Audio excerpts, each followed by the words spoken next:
Hello and welcome back to Serie A Spotlight. We're your hosts Jake And Matt. You know what time it is!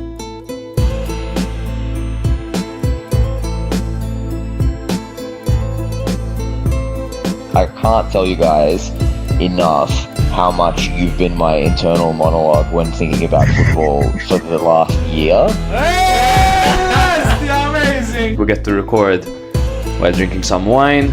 Jake and I will have a very special soft spot for Salernitana. we love him. We love him. Stop zooming in on Allegri's face, bro. You're gonna make How me are you break. exposing me? Because you're gonna make me break, man.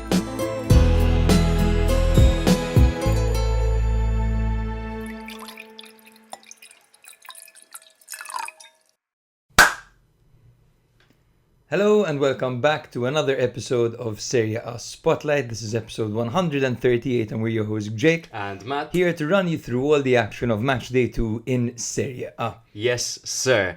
Another weird one, to be honest. These minnow sides have really shown us what they're here to do in Serie A, while some of the bigger teams have still gotten off to a slow start. The Milans, the Romas, the Lazios, so on and so forth.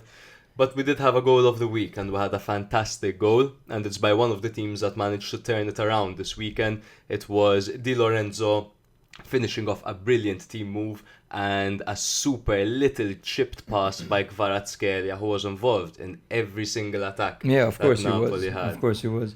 The Conte mentality on full display over there with the team winning 3-0 after having lost 3-0. And it's the first time I saw Conte reacting in such a passionate way, in a positively passionate way on the touchline, where I think that move is exactly what he wants to see from his team. Oh, it was a fantastic bit of improvisation by Kvaratskhelia. Another fantastic goal was Ilic's goal. Yes. That was absolutely fantastic as well, chipping the goalkeeper and being played through after a lovely move by Torino against Atalanta. Torino also looked very good. Yeah. Parma had the opportunity to score many goals of the week. Yeah. Some of their moves were absolutely ridiculous in this We'll match day. get into it very soon. In fact, I've got a bit of a summary over here. We can make this a weekly thing. This week in Serie A. I love it. I love it. Yeah. So shall we? Let's get into it. Go for it. This week in Serie A, Koulibaly, Dennis Mann and Boni turn into Dani Alves, Lionel Messi and Luis Suarez as Parma absolutely destroy Milan in their own stadium. Yes. Right? Yeah. Emerson Royal showcased his signature move where he plays a perfectly weighted pass between his own defense and midfield straight to the opposing striker. Roll the tape, guys. Roll the tape on Emerson Royal. Rafael Leao was rapping before kickoff, rapping to himself. I'm not quite sure what he was doing there. And then he shushed the fan as well, which was really cool. Respect. Dybala rejected an offer big enough to sort out his entire bloodline, only for Roma to lose to Empoli for the first time ever in a game which saw Emmanuel Jazzy scoring and getting the Man of the Match award. That's rare. Of course, this was the first ever loss to Empoli in their own stadium. Roma were trying to invite the press against Empoli, which was hilarious. You see Zvelar carrying the ball out of the box, just begging the opposition to press him. But they just stood there and stared at him, saying like, you know, we're Empoli, this is Italy, we're not going to press you. We're not falling for this. Like, yeah, who do you think you are? De Zerbi? Like. More like De Rossi, am I right? Lorenzo Lucca celebrated his goal despite the offside flag being raised. Because he was sure he was on, and it turned out he was right. Yes, that's correct. Cool. Very confident. Correct. Unlike Romagnoli, who literally stopped playing because the flag was up. Play to the whistle, home dog. To the whistle. Exactly. Yeah. Fiorentina hosted Venezia on a construction site. And another randomly generated youth player scored on his Juve debut. Man, Motta just has such... I don't know if it's an eye for talent or he has a serious lack of resources and the players he picks just come in clutch. But he does have a significant eye for talent. Obviously, Mbangula, Savona, we see the career he's managed to create for Calafiori as well, who was always just an injury-prone left-back. He turned him into a modern centre-back with incredible aura, guys. Just have you seen Calafiori's aura? It's ridiculous. Absolutely. He just injected him with some aura, you know? Exactly. If you guys are new here, don't forget to drop us a like on our socials, drop us a rating wherever you're listening to this podcast, and please do subscribe to us on YouTube. Drop us a message if you want to get in touch with us. We're very active on our social media platforms. Thank you all for engaging with our Emerson Royale content, because on all platforms it's hitting a significant amount of views, with millions of views on Twitter. That's the first time we ever went viral on X, on Twitter. It was cool. It was annoying because I had my notifications on. I turned them off. But it was crazy. I've never seen anything like that on Twitter. It was cool, man. Hundreds of reposts as well, hundreds of quotes, and it's always good when you create a meme, and that was the brain power of both of us. You sent me the green screen with the guy singing "It's time to play the game." You're like, what shall I plug this on? I'm like, Emerson Royale. You're like, brilliant. You do it, post it, likes galore, Absolutely brilliant. And the other one's underrated, huh? Of Leo and Theo with the Indian kids singing. It's hilarious. One of my colleagues at work asked me for the green screen of that so that he could use it for our content. It's so good. Shout out to the guys who make this episode happen, who make it possible for us to record, who support the show and have been supporting it for a while. We have been reading out their names in the order that they have subscribed. So if your name is in the first 10, you're an absolute OG and you're a legend. Yes. We've got Ed, Alan, Andy, Lena, Jose, Luke Mintoff, Tonna, Matteo, Matthias, Luca, Anthony, Michael, David, Kyle, Andrew Batman, Tim, Campbell, Tanino, Batman, Choco, Loco, Joey D, Tony, David, Dequan, Keanu, Tyson, Stephen, Rob, Kurt, Steve, and Grima. You could see it become a bit more Maltese towards the end. Thank you very much for the support, Kurt. We forgot you last episode, bro.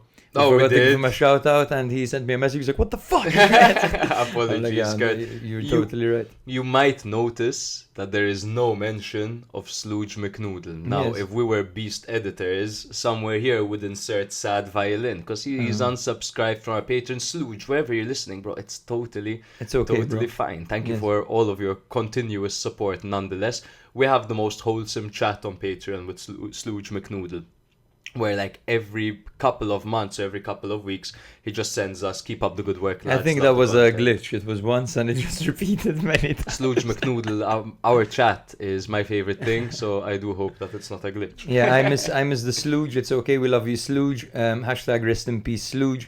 He came, he saw, he conquered. Hashtag who is Slooge McNoodle. Hashtag where is the Slooge. Hashtag unleash the Slooge. Hashtag cover me in Slooge McNoodles. Man, and toss me to the Slooges. That made me emotional. Genuinely love you, Slooge. For a rundown of what the fuck happened in Matchday 2, guys. So we're gonna start off with Inter having a very clean victory over Lecce with the score of 2-0 Inter. This game couldn't have come at a better time for them after a slow start against Genoa. Lecce, on the other hand, they have had a really tough start to this campaign.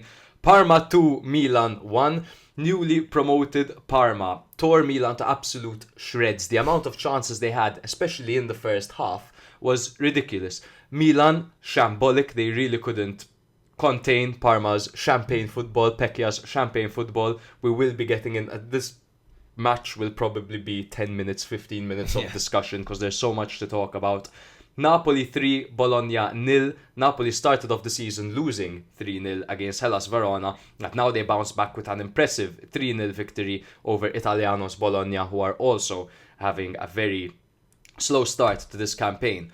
Torino 2, Atalanta 1. Atalanta dip after a positive start. Torino keep the momentum going after their 2-2 draw to Milan. And Torino did play excellent football over here, and a shout out to Shea Adams for his first goal in his debut in Serie A.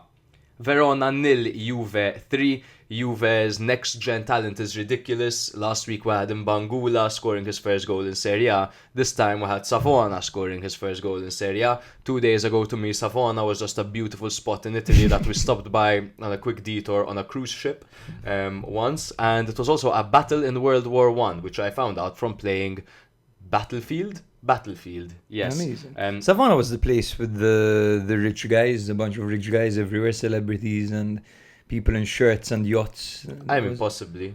There's a lot of these spots in Italy, to be honest. Savona must be one of them.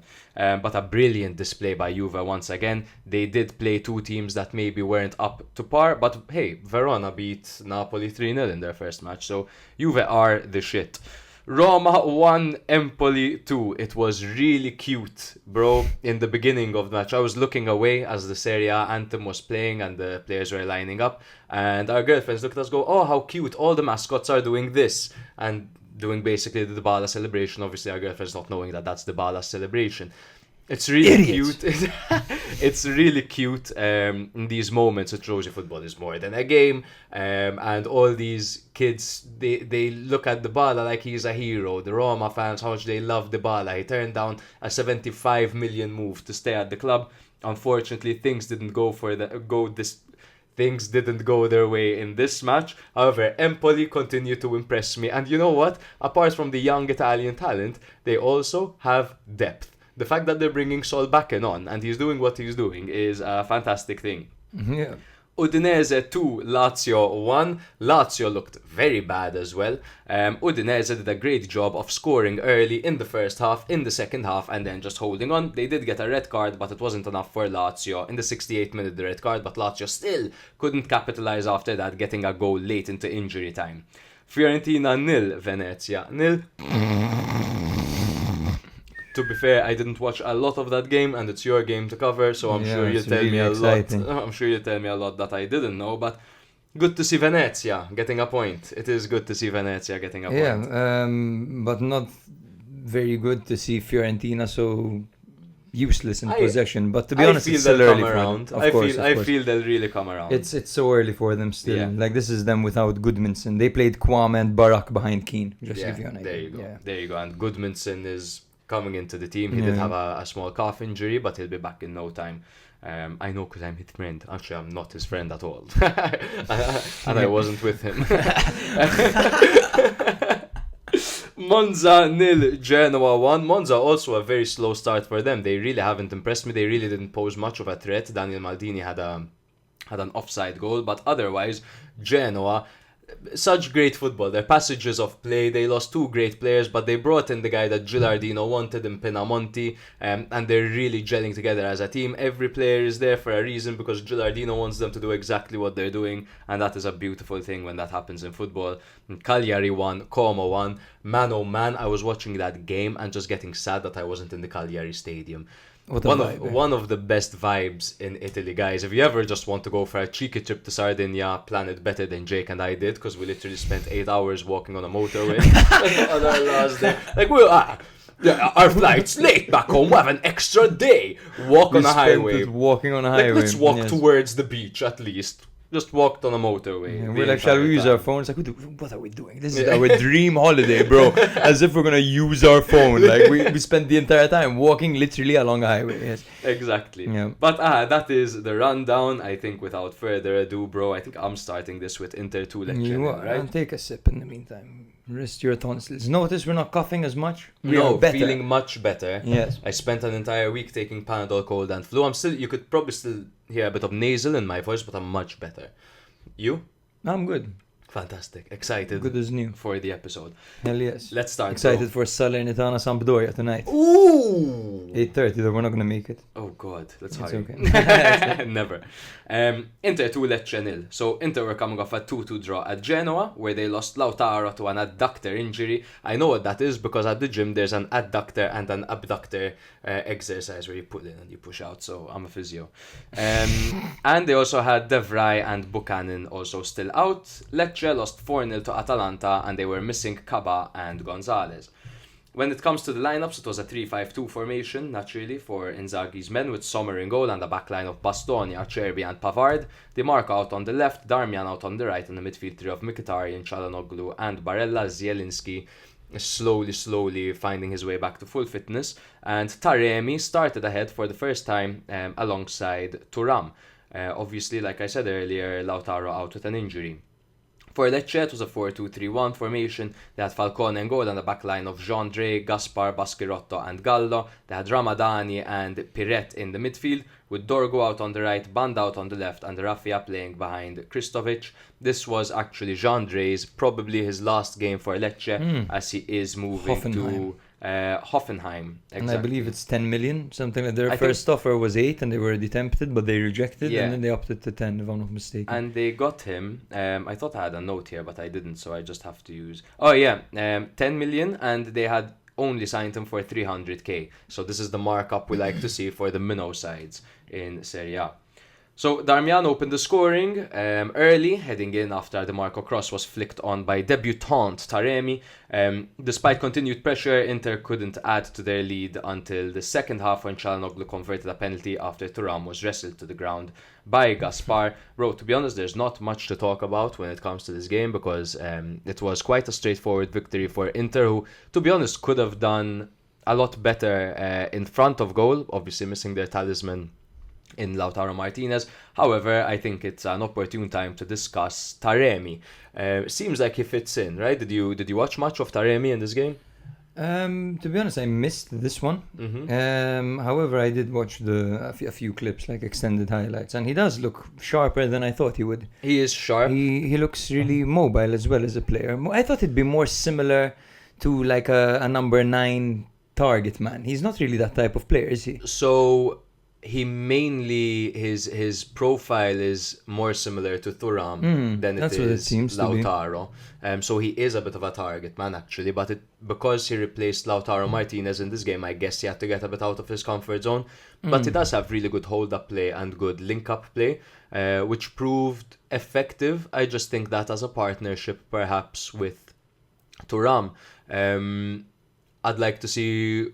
But I would like to see him being a replacement for Thuram rather than a replacement for Lautaro Martinez. It still worked, but Lautaro does so much of that work coming in deep, and Taremi seems a bit more comfortable being closer to goal, I guess. His best strength is poaching, from what I've heard, and just his improvisation skills and reflexes in front of goal. Exactly. So, and his intelligence when it comes to his movement. So yes, absolutely, it would be better to see him. But it is interesting to see Inter with a dependable second striker. Absolutely. Because I didn't expect Lautaro to miss the second game as well. Huh? Yeah, that's true. But apparently it's more of a precaution, rather than anything. They have a long season ahead of them. Inter, to be honest, they didn't stop playing with the amount of post-season matches they had to do. Of course, they had the Euros where most of their players were involved, and then after that, being the champions, they had a lot of friendlies and a lot of like Super Cup games and stuff like that to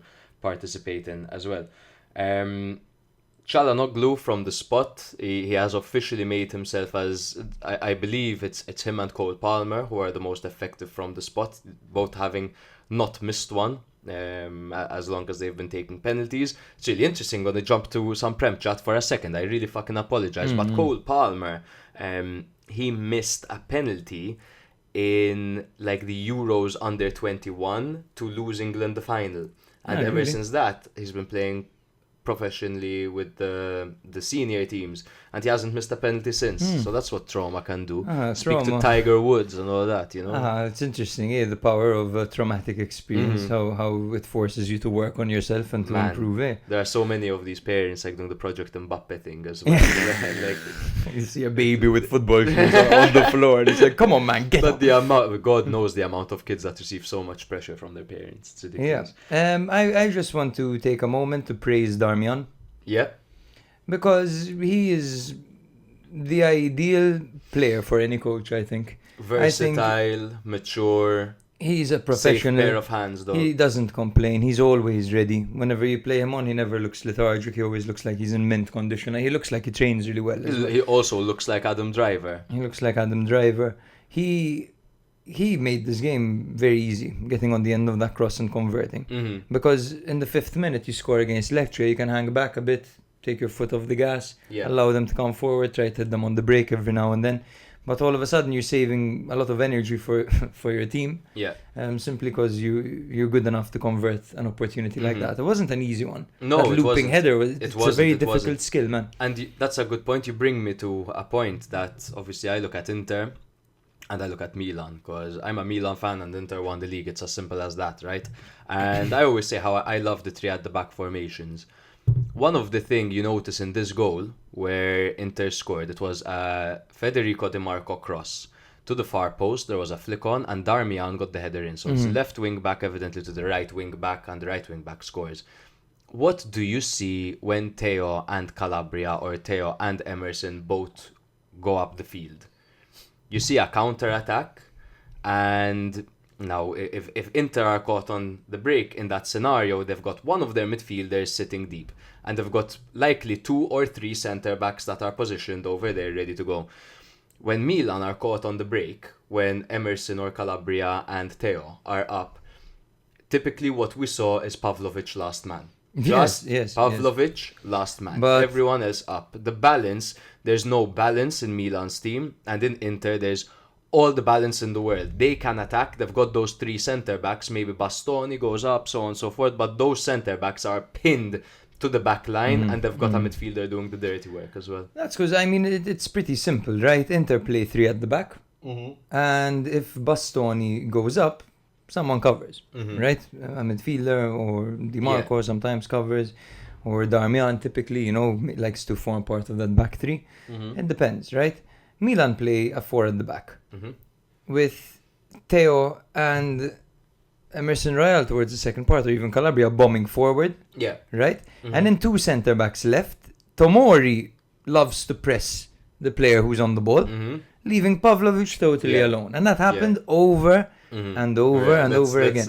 And not to mention, just playing in their half unproductively, and just inviting that every single time. But this is more like about the formation per se, and we'll get to this when we discuss Milan. I just wanted to draw more attention to the way Inter are set up with such balance where they're allowed to take risks. Yes. Because their players are positioned there in case it turns sour. And they've got the advantage of continuity. They have the same players, the same team as last season. They know it perfectly well.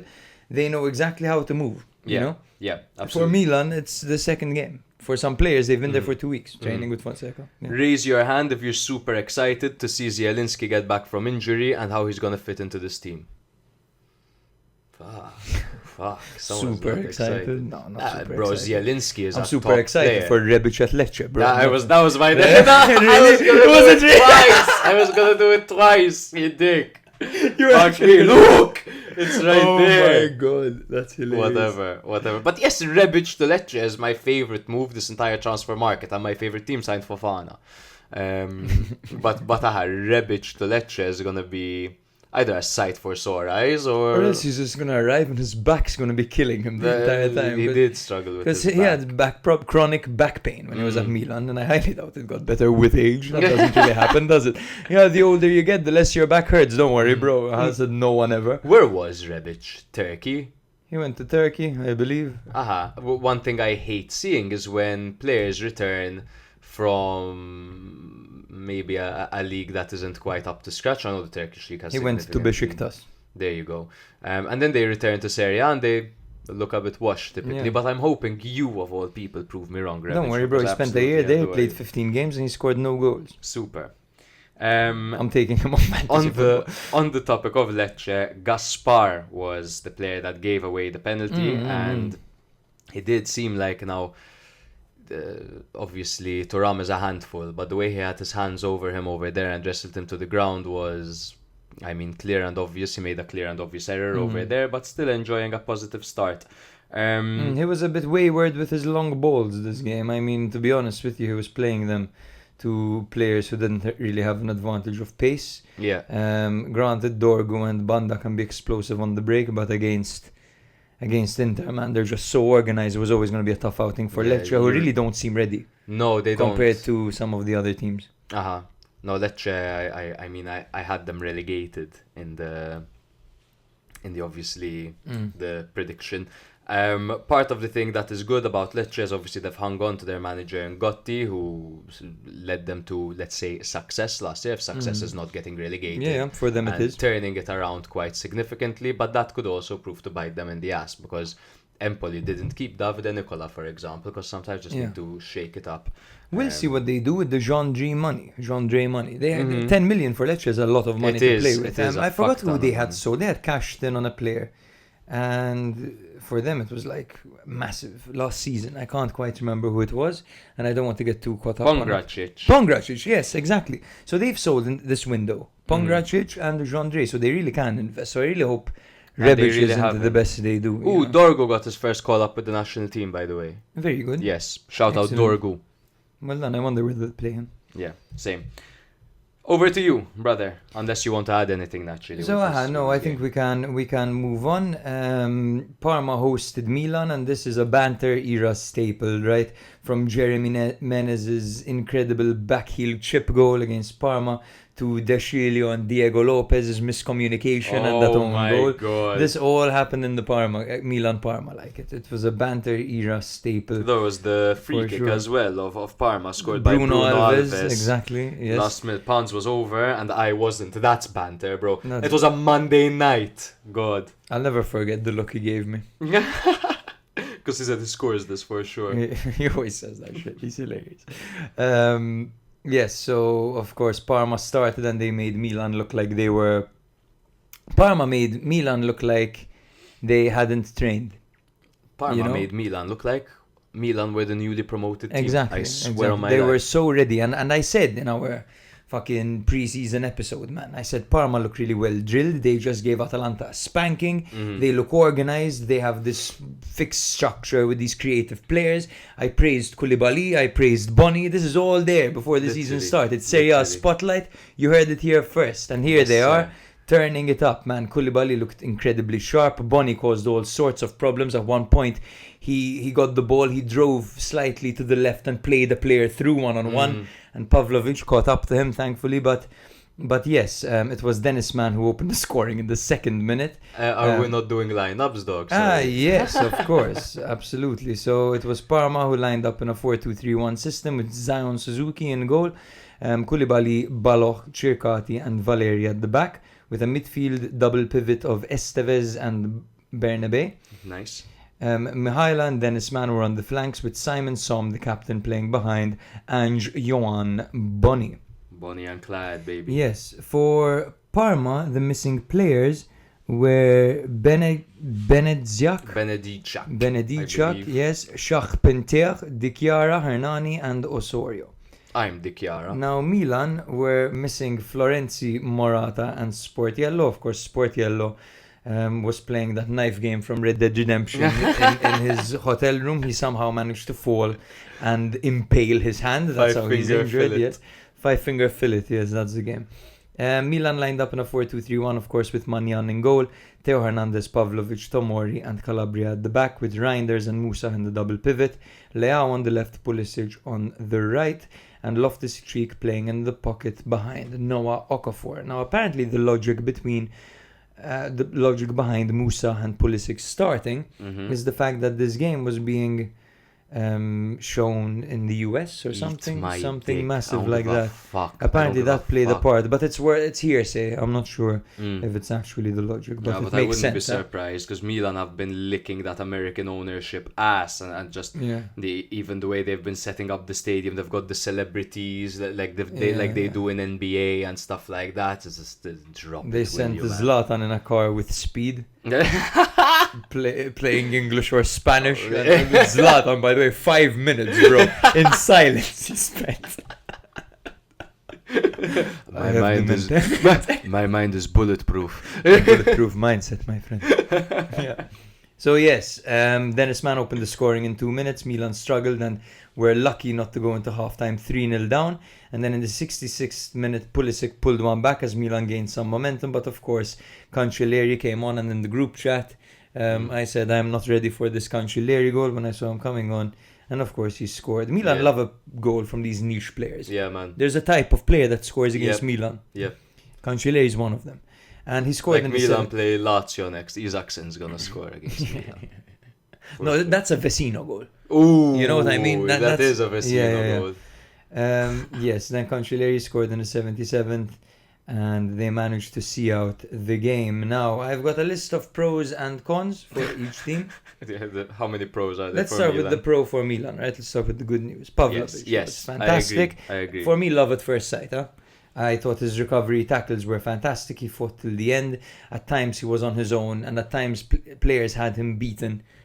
Players of the likes of Dennis Mann and Boni, Mihaila, and he still caught up to them, man. Yeah. And I don't remember the last time I saw a Milan player commit so many tackles successfully throughout the game. He had 8 tackles completed, Pavlovic. And honestly, I can't remember the last time I saw that. And his ability to retain possession and kind of take a touch and dribble, bro. He was dribbling people. I don't know if there's a stat on like dribbles successful. He must have had a few.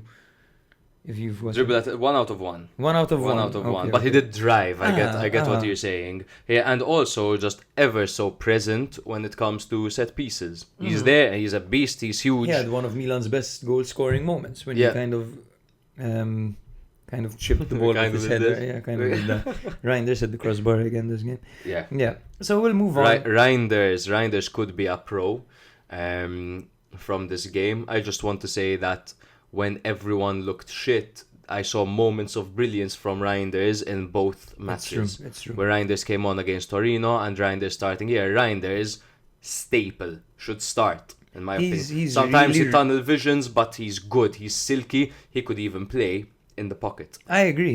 He's really refined as a player, and I can't wait, and I really hope he plays in the pocket because Ruben Loftus-Cheek is one of my cons. One of my negatives. Choftus? Yeah, Choftus. In fact, I have Choftus Invisible over here. The Invisible Man. I'm convinced that Liberali would be more effective in the 10 I put, because you need a player who's creative, who's going to pick out a pass, who's going to spot a run. Ruben does many things. He's a box-to-box, Ruben. Yes, he's a box-to-box. He's powerful. He can drive for long distances. He can tackle quite well. He's got decent technique, but vision isn't one of his strengths. No, I agree. And he doesn't have that... he's a horse. The ability to turn very quickly either. Like Liberali does, or Reinders does, for example. Or Benasser pre-injury. Or Pulisic with Chukwueze out on the right. Or that's just a forgotten thing now because it didn't work once. But yes, I don't quite like Ruben in this position, and I don't think he's quite suitable for a double. And especially considering that one of Fonseca's main strength is the utilization of his attacking midfielder. You see what he managed to do with Mkhitaryan. He thinks he's going to redo that with Ruben Loftus-Cheek. Exactly. Pulisic, Reinders. And I'm afraid I don't think he fits, because he doesn't belong in the double pivot either. He belongs in a 4-3-3, midfield 3. Exactly. Midfield 3, Choftus fits perfectly. Yep. We'll go to chance creation as the next con. Milan were playing like Giroud was on the pitch. Crossing to Okafor. How silly. At some points, I just expected a big Frenchman to come out of nowhere, a handsome Frenchman, and just knock the ball in. But it's just, it's Okafor, like, not being played in behind. Literally. But anyway, yes, short corners, and then when you have Tomori and Pavlovic and Ruben Loftus-Cheek up there. Finally, when you have your centre-backs up and you have all these big guys literally stationed in the box, to be fair, it created 1 or 2 chances, but didn't result in goals. Exactly. And Milan last season, can I say this? So far, Milan. So why did they bring in Fonseca? Because he fits the squad and he fits the kind of football Milan want to play, which is very similar. One of the main criticisms I had is it's very similar to the way Pioli played, and he has the same criticism that Pioli has. So what have we seen? We've seen Milan retain the exact same issues that they had. Conceding from set pieces, conceding on the break, and just abysmal defending, not regaining possession in the middle of the pitch, so on, so forth. And what have we seen on the offensive front? Milan got worse. So they just got worse everywhere. I do agree, but however, we do have to remember as well, and this is very important, that it is match day 2. Yes. Some players have been there for 2 weeks. Theo and Leao, particularly, who I'm going to fucking shit on very soon, have just arrived. So at the end of the day, this is going to take some time. Yes. The problem that I found was how Zlatan and the management would come out and say that we're challenging for the title and all this stuff. Like, I mean, they didn't do Fonseca any favors. No. They piled the pressure on him. And there was always going to be a turning point, like an adaptation period. But anyway, yes. So the chance creation is a massive problem. Milan had possession in the opposition half for a lot of time, but it was totally unproductive. I felt like it was quite clueless possession, to be honest. For sure. No passages of play whatsoever. Yes, precisely. Defensive organisation and awareness is What my next defensive negative. organisation Exactly. and awareness? Runners in behind and 2v1s. Milan didn't defend as a team. This reminded me of, remember back when Milan had Ronaldinho and Pato on the wings, Yes. refusing to track back? Uh-huh. That. Because no one was tracking back, and this is literally what Fonseca said after the game. He said that these guys don't know how to defend and they don't know how to get stuck in. He seemed frustrated in the Yes. post-match interview, saying, like, I take full responsibility, but these guys have to fucking listen Yeah, to yeah. me, is the tone that he had. Man, it's I like, have- why are they not doing what I said? Is there an attitude problem? I have his words here. We'll go through them later on. Individual effort. Now, I don't know if this is a problem of actual individual effort or if it's a fitness issue. Because Theo That's a good Hernandez point. was in first gear all game. I've never quite seen It's him. true. It reminded me It's of true. that one Sassuolo game I always talk about it, where he was fucking terrible. Yeah. He didn't track back at all, and No. in moments where it was so threatening and so dangerous. I don't know again if he's not quite fit yet. He has slow starts to seasons. Theo. Perhaps. He does. I He does mean, have slow starts to He's seasons. French. I mean, the national team went quite far. Uh-huh. Um, I thought you meant no. like he was snacking on some cheese. and smoking Marlboros. He yes, was shit. I thought he was Theo. quite bad as well. Concentration as well, like Emerson Royal coming on and playing the ball between the defense Just and the roll midfield. the tape. I'm going to say it again. Roll the tape. When Milan decided to sign this guy and they wanted an upgrade on Calabria or someone to fight for the spot, Calabria shits on Emerson Royal. I swear on my Yeah, life, Emerson Royal is nothing. He's nothing. Because the thing is, when he gets the ball, it seems like all he's trying to do is not fuck up. Or how am I going to do something flashy that's going to allow me to stand out? Even at a point, sure, he beat a player well and delivered a semi-decent cross. But he had a player right there waiting for the ball. It would have been a simple pass. You know what I mean? He's just always trying to do... And you roll the tape back. Literally, a week before Milan signed him, you see him in a friendly for Spurs. He does the exact same thing. He passes it straight to the opponents. Look up! What are you doing? Look up! Do you notice that playing the ball between the defense and the attack isn't a good idea? Leao did something similar. At least he attempted to switch play with a cross-field pass. But again, you do not pass the ball for a certain distance across because there are 3 midfielders waiting to receive that is part of the Fonseca system. The problem was that it was laxy-daisy. It was half-hearted. It was half-assed. He didn't put enough fucking... I don't know. And Pizzazz. yes, exactly. And he was angled awkwardly. Pulisic was open in front of him. Play it short. Can we talk about Leao a bit, please? In fact, the concentration point is Leao's pass that led to Parma's second goal, and then Emerson. Not to mention Tomori as well, kind of prematurely pressing as well. Milan look like the season hit them like a brick. I kind of wish that Milan came out with the players that were playing in pre-season. Because they submitted to the system, they surrendered to the system. And I think these players haven't fully surrendered to the system. I agree. Go on about Leao. Leao was being booed by a particular fan, and after he assisted late on in the match to draw to Parma in the second game of the season where they just drew to Torino, he shushed the fan. First, it's not the first time we've seen Leao react very negatively to bad press. Secondly, that is an abysmal attitude. And thirdly, I'm going to say the same thing I said to Vlahovic, I guess.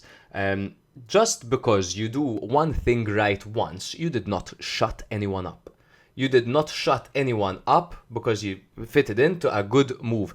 Leao is very often scapegoated because people are aware of how good he can be. And when he missed the chance against Torino, and I shat on him on the group chat, everyone says, but only Leao could have created that chance in the first place. Yes, but a part of me, bro, doesn't care. Because if we surrender Leao's qualities and we find another quality, or Milan find another way to break into the area, chances are going to be created and you might actually have someone that finishes them. Every time Leao touched the ball in this game, apart from the assist, he did something wrong. He did something wrong. And I've got an extra eye on him because I took him on Fantacalcio. That's what I was going to say. I took him on both teams in Fantacalcio. Which is a big mistake. I told you last season I had him and it was quite frustrating. He's playing more centrally, should find himself in more goal-scoring situations. But we'll see again, bro. The season again, he still needs to adapt. To Yes, the but he idea. deserves a bit of a kick in the ass for He this does, no, performance, especially man. for the shushing. What's that? Yes, no. Who are you shushing? A fan apparently who had been yapping. Yes. So a Milan fan that yes, had been yapping. Yes. Grow up. What are you doing? Grow up, honestly. yeah, I think that the problem is that the leaders of this team haven't asserted themselves as the leaders. Yes. So we've seen a situation now where Pioli has left. A few veterans have left, like Kier and Giroud. Mm-hmm. Calabria is kind of on the verge of kind of being dropped, essentially. I mean, I'm not quite sure now with Emerson's debut, but you know what I mean? There's this kind of... Leao and Theo are obviously the guys at Milan. They play on the same side. They need to step up and they need to lead this team, man. Yeah. They need to lead by example. It's their time. Not by words, not by these pointless gestures to random fans who criticize you.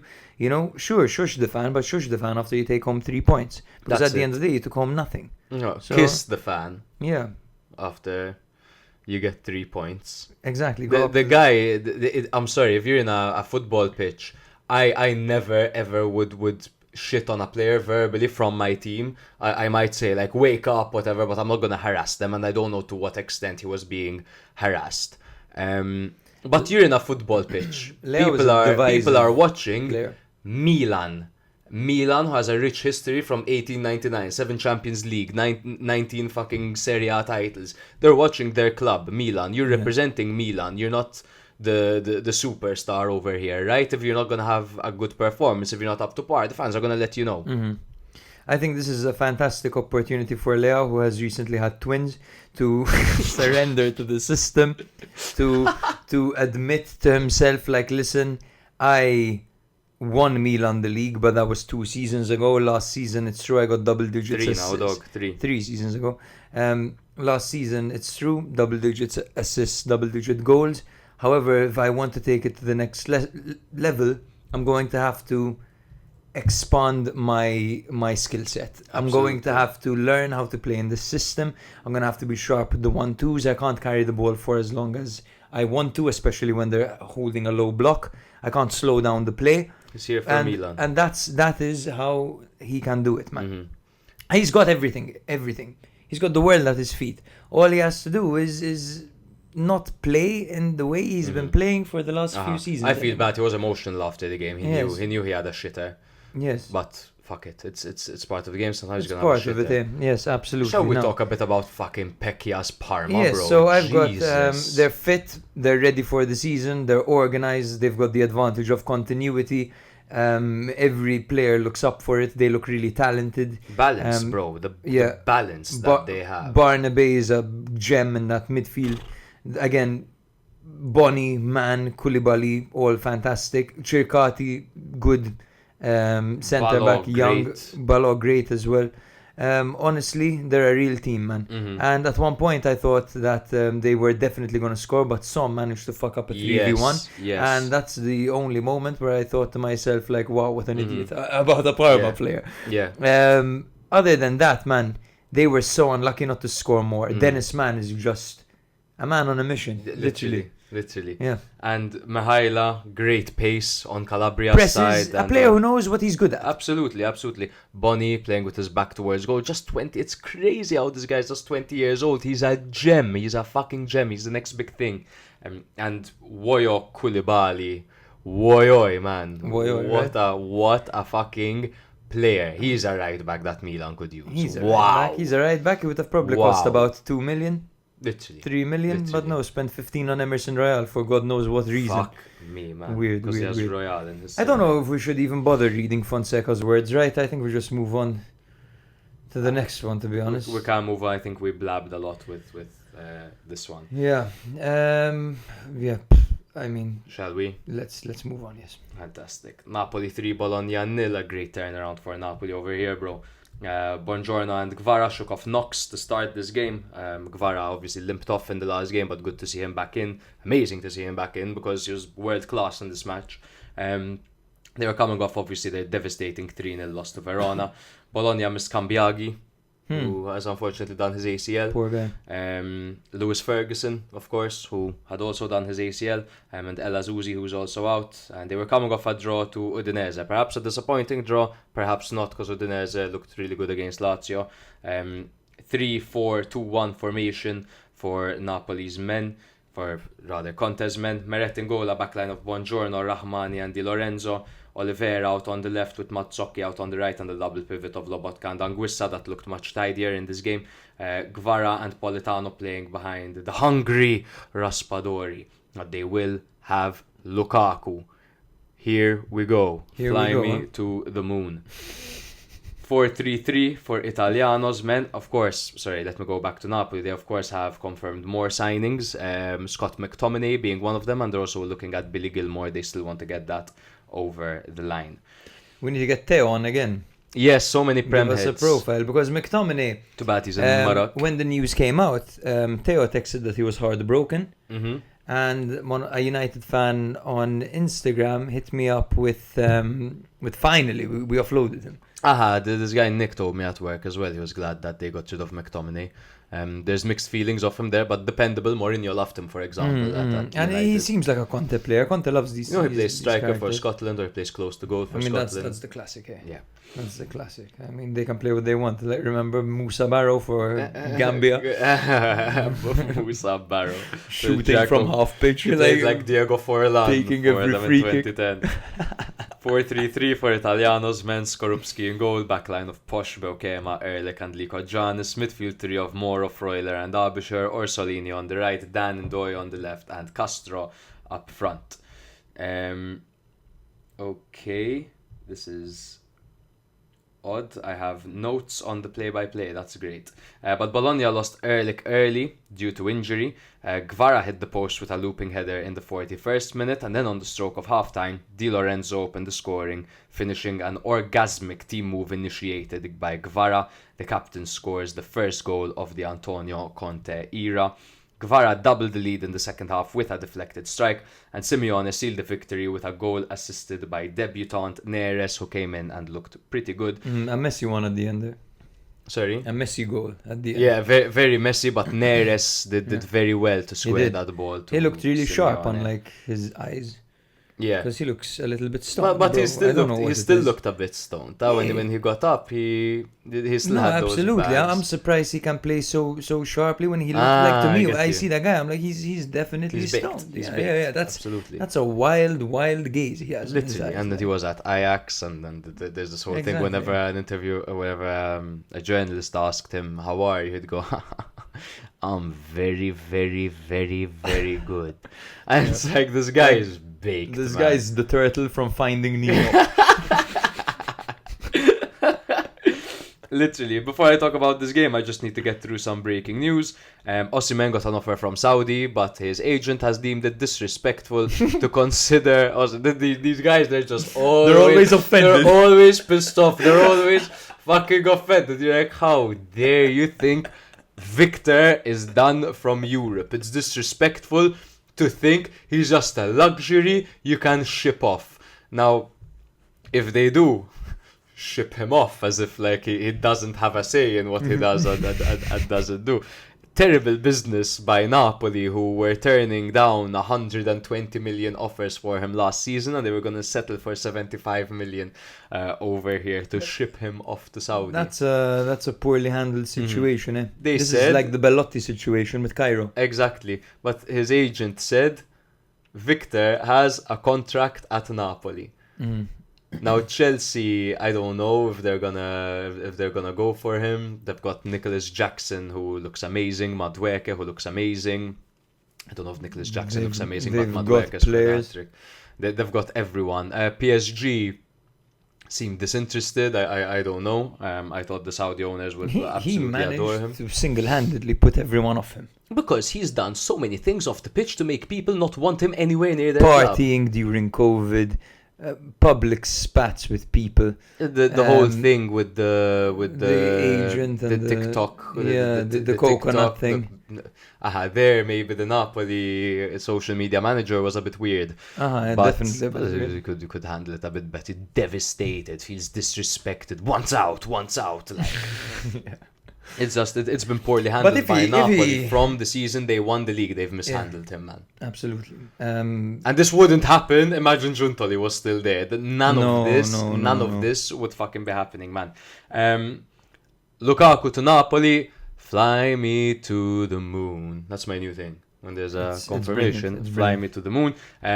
Conte has the man he wants. Is this the final piece? No, because he said there's still so many problems, but they just won 3-0 and now they have the man they want up front to help Gvara, Neres, Politano, Anguissa, and all these guys attack. He's just there strutting back on defenders, just letting them have that Lukaku fucking bunda.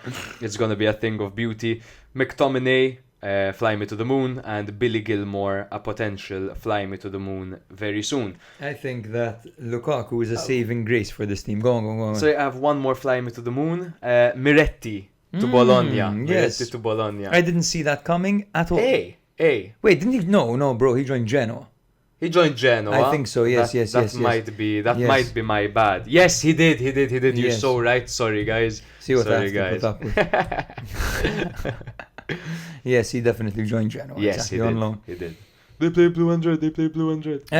Pobega though joined Bologna. That's the one, bro. Yeah, That's yeah. the one. Pobega to Bologna, fly me to the moon. Fly me to the moon, flopped. Fly me to the moon, Miretti to Bologna. Immediately.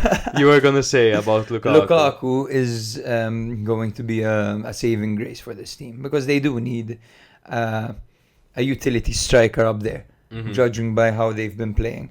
They need someone who can hold up the ball, and they have many talented players who need someone to play off. Yeah. Politano and Kvaratskhelia, sometimes all they need is a simple 1-2, or to give the ball and move and just find a better position. That's and what Lukaku that's his strength. That's what strength. Milan lost with Giroud, for example. Yeah. That's why Leao and Pulisic weren't as involved as they would like to be, and they were making the wrong moves because they didn't have that reference guy that plays well with his back towards goal and plays everyone in.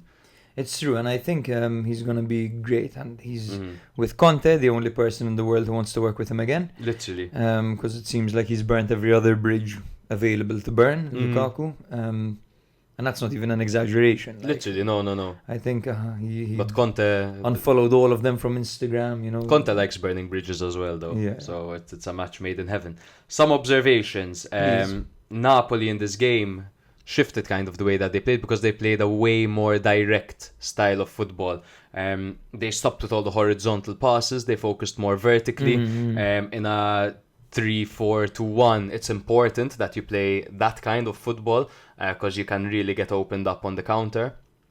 But this worked really, really well for them playing more vertical and more direct. They seemed way more compact in defense. Is this solely the addition of Buongiorno, or is it the work also made by Conte? No, after a 3-0 loss to Verona, you have to tighten it up, and that's what they did. And in fact, Napoli came out, they tried to hit early when Bologna weren't quite ready. And then they sat back for pretty much the entire half, bar a spell in the middle. Literally. And then at the end of the half, hit again Exactly. when they were least expecting, and they managed to get a goal. And then, second half, sit back, wait for the perfect opportunity, and that's what a Conte team loves. That's exactly what they do. And it's smart to do that against an Italiano side. Exactly. That's where they they're struggle. definitely they're going to be doing the Fonseca, now we can call it, where you just hold the ball in the opposition half, moving the ball around, and then all of a sudden you've lost the ball and bang, they're hitting you. And exactly. That's Conte excels at that, and Napoli did really well this game. Yeah. I think Oliveira was way better than Spinazzola there on the left. Just more legs on him, bro. And Gvara was absolutely fucking breathtaking in this game, involved not only in every goal but in every single attack that Napoli had. Just hopefully the sign of things to come for Napoli because they played amazing football. Bologna, on the other hand, they lacked a lot of creativity. they were very easily forced to playing wide. We saw so many moments where Dan Ndoye was just holding possession near the corner flag, not knowing what he was going to do over there. And they really lacked a reference point up top. The same way Milan lacked it, the same way Napoli kind of lack it right now. That is obviously the loss of Zirkzee, but they do have on the bench a striker that fits this profile a little bit more. I don't know if they're just waiting for him, obviously Dallinga. I don't know if Italiano's just waiting for him to warm up to playing with Bologna, or if he does prefer the style of Castro. I think I think he's waiting for Dallinga to adapt a little bit. They're gonna get better, Bologna. It's still early. They've got Holm who walks into this team. I think. Yeah. I think that it's interesting to see with Posh, because Posh is definitely not a bad player at all. Posh is actually pretty solid, and he's been solid for a while now. However, Holm gives you a lot of energy. He's kind of like Bellanova, but not as quick, but bigger. Yeah, You know what I mean? He's got a stride about him, which makes him he can quick. drive, he can cause all sorts of problems. I can't he's see him sitting on the bench. He's a danger in the box as well, from set pieces, Yes. corners, free kicks, so on and so forth. So He's, Holm and Dallinga need to walk into this team, definitely. My question is, does Pobega walk into this team? And the only place I see him fitting maybe is instead of Moro. Perhaps. But then you lose the technicality in the midfield, and I think Italiano appreciates the technicality. But I think Pobega, if I'm he'll be not there. mistaken, was coached by Italiano at Spezia. Oh, yes, he was. And he did pretty well. He scored 6 goals the way he was being utilized. Okay. And that is totally off the top of my head. Let's just confirm Because that. he was on loan at Spezia before his loan at Torino. Exactly. And that is when Motta Spezia took beat over. Milan 2-0. And that's when Italiano was the manager. Yes. So, yes, 20 games for Spezia in 2020-2021. 6 goals. Excellent. Absolutely, yes. Brilliant. So we'll see. Maybe Pobega will become a regular as well. They here. can use him to break down play, because they don't really have someone that breaks down play over there. Look, I think Pobega brings quite a lot to the table for a team like Bologna. I mean, a team that wants to win the league can't have Pobega as a starter, but I think Bologna absolutely Bologna can, yes. Bologna were attempting this high press that wasn't working, because it allowed Napoli to effectively bypass them through the middle. It looked really weak, and as time went on, as they got more fatigued, the issue seemed like it worsened. And it also kind of felt to me, bro, that when in possession, it seemed like Bologna players were on a different page. Because one player would play the pass and then go sprinting, looking to advance, and then the other person receives the ball and he slows the tempo down, and he's got 3 players sprinting up, 2 players dropping back to play the ball around. It's like, are you playing possession football? Are you playing attacking football? It seemed like there wasn't a clear and dedicated message to this team. Again, an adaptation period definitely needed. You've got the likes of Orsolini and Ndoye, who are wild players who love to bomb forward. They need to understand what the coach wants from them and how to find the perfect middle ground, to be honest, because you can't become a robot. You need to keep an element of your game. You know, you need to kind of find the perfect balance of when you're gonna play to the system and when you're gonna flaunt your individuality or play to your strengths, essentially. Exactly. And that's what Leao needs to do. And it's what I guess Conte, I doubt he told Guevara, just go in there, do what you want, be world class, play these passes, whatever, because there was quite no system in place. He has a system for the 3 at the back, the 4 in midfield, and of course, to a degree, how the 2 attacking midfielders move and how they should link up in the play with the wings, so on and so forth. But essentially, over there, you have creative freedom when you're world class. It's what exactly like Leao should have. Absolutely. Italiano felt the scoreline was harsh. He said that their main problem was in front of goal. Shocking, but I think you also have to look at the way Napoli were easily bypassing your system. And Conte praised the squad after, obviously, the embarrassing defeat, and he highlighted the enduring connection between the supporters and the club, and he said that this is just the beginning of Napoli's success. Yeah, we lost 3-0. This is just the beginning, boys. So, that's enough from my end. Speaking about just the beginning, Torino, they didn't spank. They beat Atalanta 2-1. It was an electrifying game, to be honest with you, bro. We'll go through the lineups. So Torino lined up in a 3-5-2 formation with Vanya, the Titan, Milinkovic-Savic in goal. Madonna.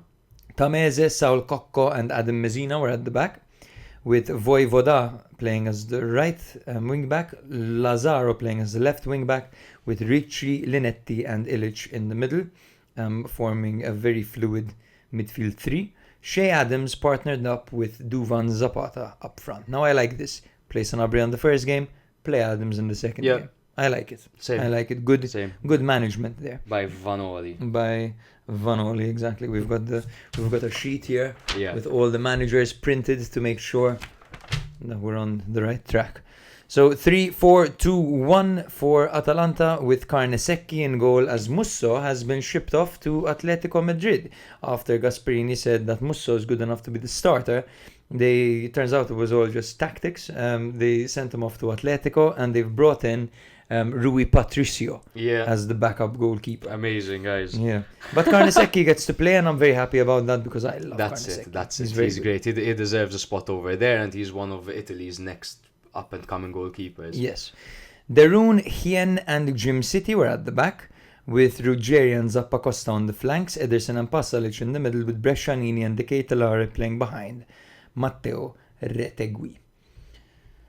Now, yes, the game saw Torino come from behind after Retegui put Atalanta ahead in the 26th minute. Ilic quickly responded with an equaliser for Torino just 5 minutes after the match was ultimately decided by Shea Adams, who scored his first goal in Italian football early on in the second half, after Saul Cocco played a fantastic ball to, I believe it was Duvan Zapata, who forced the goalkeeper into a save, and Shea Adams knocked in the rebound and was really paranoid that the flag was up, kept looking back, and eventually decided to enjoy his moment. Atalanta had multiple chances to equalise, including a penalty kick in stoppage time, but Torino's goalkeeper Vanya, the Titan, Milinkovic-Savic made a crucial save to deny Pasalic and secure all 3 points for Torino. He's a beast. He's a monster. He's a monster. His size, I would hate to step up to take a penalty against him. They're just those goalkeepers with sheer size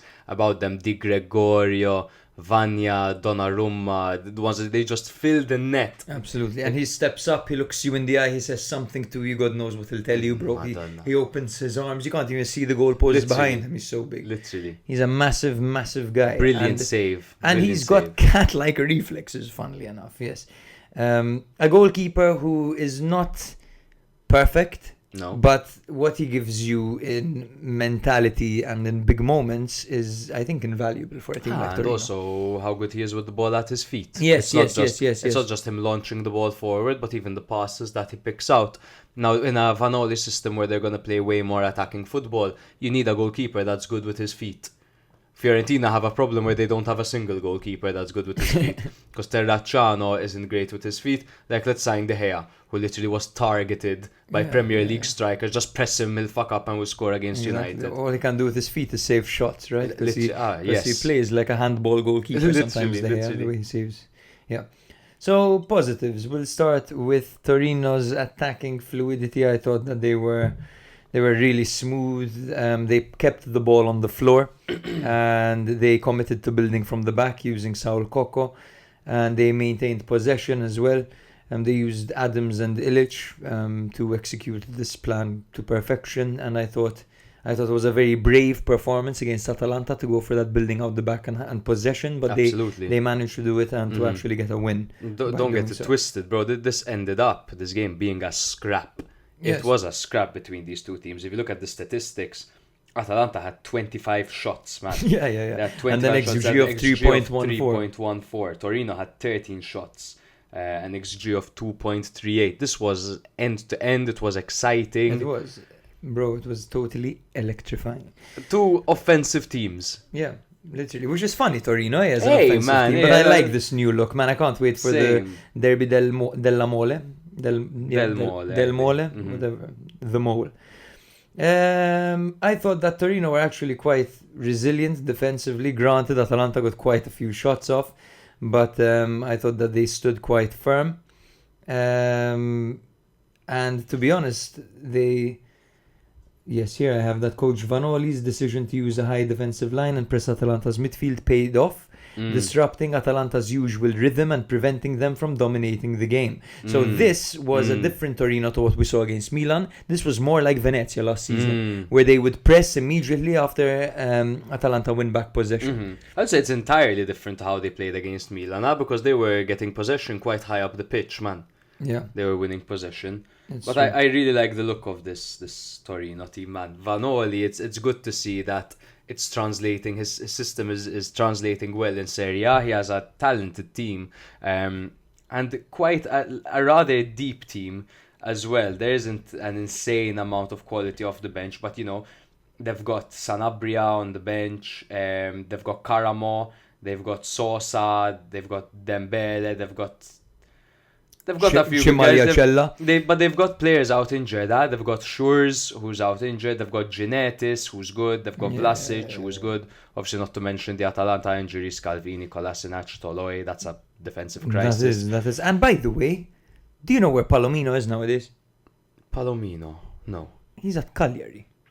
Palomino's at Cagliari? Yeah, so he came on in the dying minutes of the game, and I was like, what the hell is that Palomino? And it was. Palomino, by the way, who plays in Italy because of Papu Gomez. Ah, yes. Because Papu Gomez had recommended him to Gasperini. How funny. Yeah. How funny. Atalanta, so sorry, the negatives for me were the high defensive line for Torino, which essentially is the reason they won the game, was very dangerous. So I'm not even sure if this is a negative.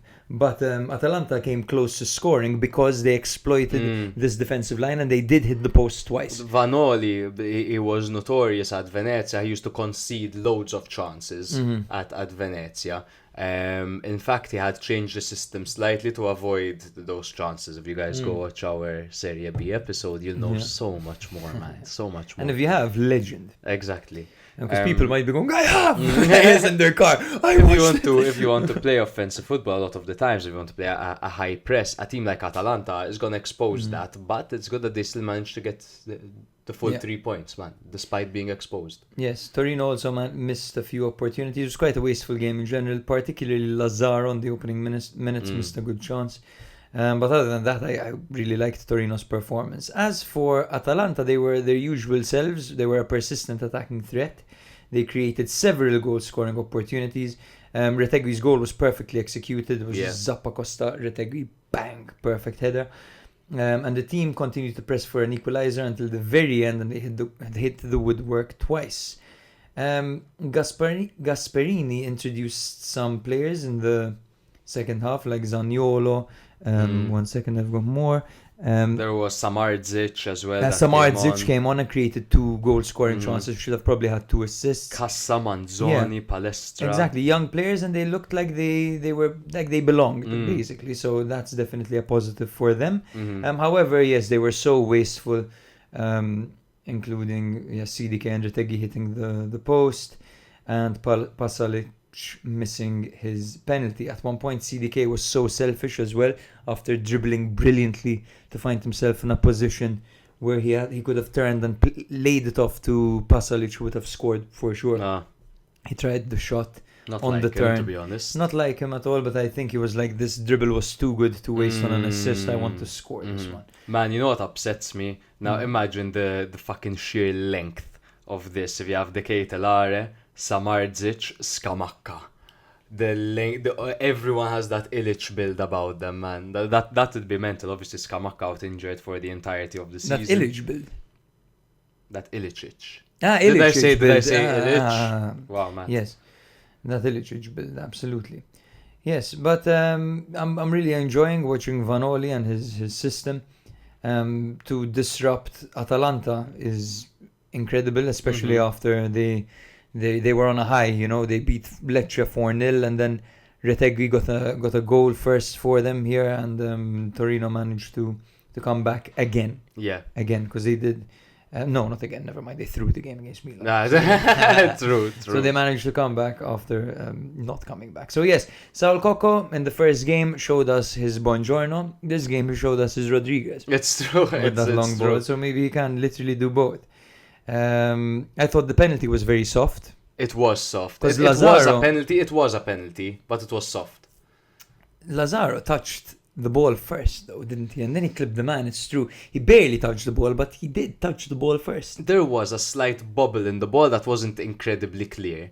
I think the impact that he had with the man versus the impact he had with the ball, they were on two completely different wavelengths. So he went in with great force on the man and got a little of the ball. I don't know if there's an exact rule in that. It looked harsh when it slowed down, but in motion, you see, he only changed the direction of the ball a little bit, and then the man got taken out, which is funny because I don't think the ref called it, and then he checked VAR and he called it. So it's the opposite of what I'm saying. Once he saw it slowed down, he gave the penalty. Absolutely, yes.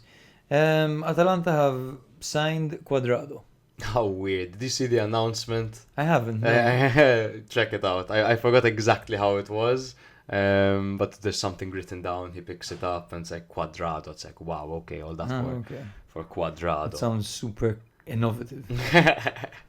Okay, and that's pretty much it. I don't know if there's anything you want to add. It was a very exciting game of football. I'm just very curious to see. So obviously there's a good segue into the next match as well. Cope Miners to Juventus, fly me to the moon. It's done. It's done. Details, we don't know anything yet, but it's done. So they will be utilizing Brescianini, they will be utilizing Samardzic. What's gonna happen with Lookman? That is the final little equation that we have left. There's interest from the Prem. I'm sure there's interest from Saudi. But we will wait and see how Lookman will spend the rest of his time. Yeah. Verona 0, Juve 3. Both teams won the opening games 3-0 against Napoli and Como respectively. Hellas missed Serdar while Juve lost Thuram and Weah to injury, joining Milik and not fully fit Danilo. 3-4-3 formation for Verona with Montepò in goal and a backline of Magnani, Coppola and Davidovic. Lazovic was on the left, Chachua was out on the right with, here we go, Belayane. He's really good. He did look good. I'm sorry I couldn't say your name. Belayane. With Belayane and Duda in the double pivot, Liveramento and Suslov flanked Mosquera, who got his first start following his brace against Napoli. Di Gregorio in line for Motta's men, who played in a 4-2-3-1 formation, more like the 2-7-2. It's my favorite video of Ronaldo in history. Di Gregorio in goal, a backline of Cabal on the left, Bremer Gatti in the middle with Savona on the right, next gen Savona. Fagioli and Locatelli in the middle, naturally, with Thuram being out injured and Douglas Luiz once again being left on the bench. Cambiaso out on the right, Mbangula out on the left, and Yildiz playing behind Vlahovic. So versatile Cambiaso, man. Now Vlahovic opened the scoring in the first half after Juve capitalised on a midfield turnover, where he got his first goal of the season and his first of the match. Next-gen debutant Savona initially had a goal ruled out for offside, but soon made up for it by scoring a looping header from Mbangula's cross. And in the second half, Vlahovic added his second with a penalty after Mbangula was fouled in the box.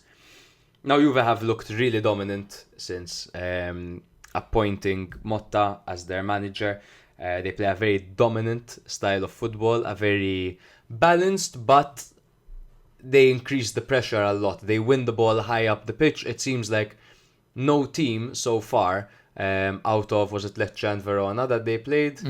No team, it seems, Como and Verona. No team has spent any time whatsoever in Juve's half, because they pin you there, they control possession, they move the ball around swiftly, they win the ball high up the pitch. What do you make of Juve? Is this just a matter of them coming up against small teams? No, definitely not small teams. These guys smashed Napoli 3-0. Exactly. They can be very dangerous, right?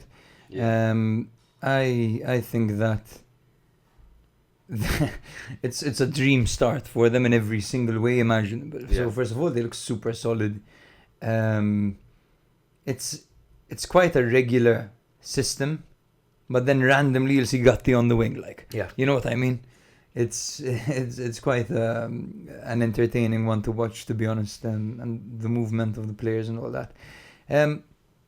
I just find it hilarious how Motta, it's almost like a personal challenge now, right? Give a kid his debut and try to get him to score. His The eye for Savona guy talent, scored man. offside and then scored And he looked good. Yeah, he looked He like looked he good belonged. despite the goal. He looked really, really good. He's got an eye for this talent. Obviously, Juve have a great youth system as well. They're playing Serie B, I believe. Juve next gen. Are they? No, probably Serie C. I'll check that out. I'm not sure what I saw last time, but Mbangula and Serie C. Savona Serie C, obviously, to be honest. Yeah. But Mbangula and Savona have Mbangula, now he won the penalty he scored in the first game. I think he could literally start on that left wing. Unfortunately for him, Cope Miners will be playing attacking midfield now, and Yildiz will probably be moved to the wing. And over there, he'll need to rotate. Motta's no stranger to rotating. Weah's currently injured, and that in the meantime, Cambiaso can play on the wing, but they are also looking at profiles such as Jadon Sancho, which looks like it might get over the line. How do you think Juve are going to look with Cope Miners in the team? Maybe that's a silly question. So, definitely better. They've got a really thin bench right now. I was going to say they had 6 outfield players on the bench. Only. So these youth players, Savona and Mbangula, it's not the end of the world that quality players arrive, because it's a small squad. So at the end of the day, these guys are going to help you improve. They're going to help you play. When you're on the pitch, you're going to have quality players to play with, to link up with. Yeah. I'm just blown away at how they've started, man. You know, I don't want to get ahead of myself too early on, but this is like, we haven't even seen the fact Douglas. that We haven't even seen Douglas Luiz. They've been doing this without Douglas Luiz, and they've been now doing they've this brought in without Coop Cope Miners. Miners. Yes. They're gonna be incredible. insane. Now they've got their dead balls sorted, and they've got both Douglas Luiz and Cope Miners, who are professionals from the dead balls. Yildiz isn't too shabby either. From those, Vlahovic isn't too bad either, especially from free kicks on the right hand side. They look petrifying, and Motta in a suit also looks petrifying. Yeah. And they really feel out their opponents. They spent a lot of really the game like feeling them out, moving the ball around. It was very cagey at first. And then it was like they managed to start hitting them with these long balls to the right side. I don't know, they're catching them off guard. I don't know if they wanted to exploit Magnani or something, or that Lazovic side. Maybe he was committing a bit too much forward. But they kept playing it in that part towards Savona early on. Yeah. Chiesa to Liverpool, hilarious. 99%. That's really. And look, man, 15 apparently million. Arsenal are gonna come up really? with a massive bid for him. But it's all. This is all hearsay. We'll by the next episode we'll know, because there's 3 days left of the transfer window. Milan need a right back. So we just got a here we go for Atalanta. Kosunu. Heard it here first. 5.5 million. Heard it here first, guys. Kosunu, 5.5 million to Atalanta. Here we go. I think they have an option for 25 to get him. Oh, no, an obligation, dritto. Okay. So 5.5 million loan immediately, and then 25 million obligation to buy. As we said, Miretti to Genoa as well. Looking at Verona, they won 3-0 against Napoli. They lost 3-0 to Juve. An average goal, the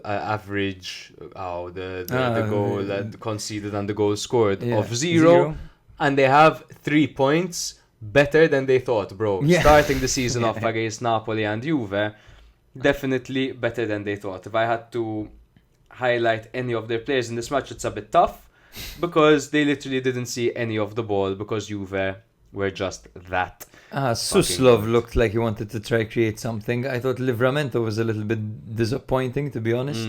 And Mosquera looked like more of how we'd expect him. Also, Andre Duda, man, was he fouled on that goal?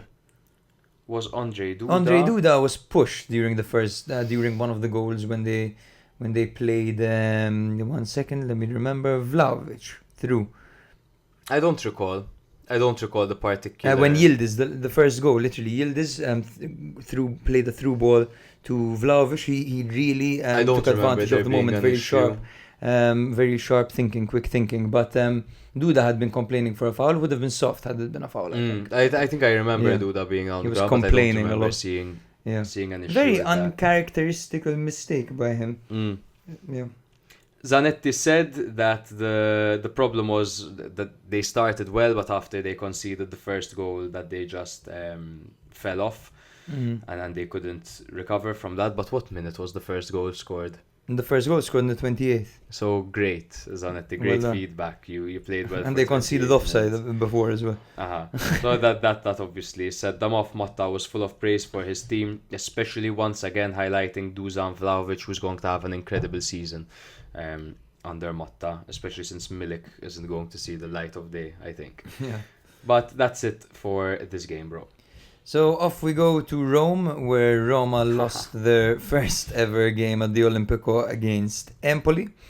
Roma lined up in a 4-3-2-1 formation with Svilar in goal, Celik, Mancini, Indica and Angelino at the back, with Cristante, Paredes and Pellegrini in the middle, Dybala and Sule playing behind Artem Dovbyk. For Empoli, it was a 3-4-2-1 formation with Vasquez in goal, Viti, Ismaili and Valukovic at the back, with Ghazi on the right, Petzella on the left, Male and Henderson in the middle, with Fazzini and Solbakken playing behind Lorenzo Colombo. So yes, Roma dominated possession early on and created a few chances, but it was actually Empoli who had the better chances early on, as they missed 2 sitters in the first 20 minutes. Ghazi at the far post failing to hit the target, and Colombo heading a rebound into the crossbar. They were both pretty much empty nets. Funnily enough, it was Emanuel Ghazi who opened the scoring just before halftime, and Lorenzo Colombo added a second from the spot. So the two guys who missed chances in the first 20 minutes managed to actually get on the score sheet. The penalty was won by Esposito, who managed to outsmart a veteran like Paredes. Paredes looked like a fucking idiot over there, to be honest. With his tricky footwork, bro, he was dribbling on the edge of the box, like in the corner of the box, inside the box, but not in a non-threatening position. I guess. He had Mancini in front of him, and out of nowhere Paredes just charges him, tries to nick the ball from him, and drops him for a clear penalty. And Paredes lost the ball initially very clumsily as well. Exactly. He gave the ball away. Esposito carried the ball into the box, and Paredes went charging in and brought him down. He looked rubbish, and Paredes looked excellent last season. It's true.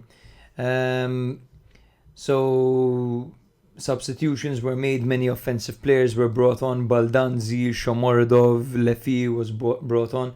All these guys came on. It was actually Baldanzi who assisted Shomorodov for a goal.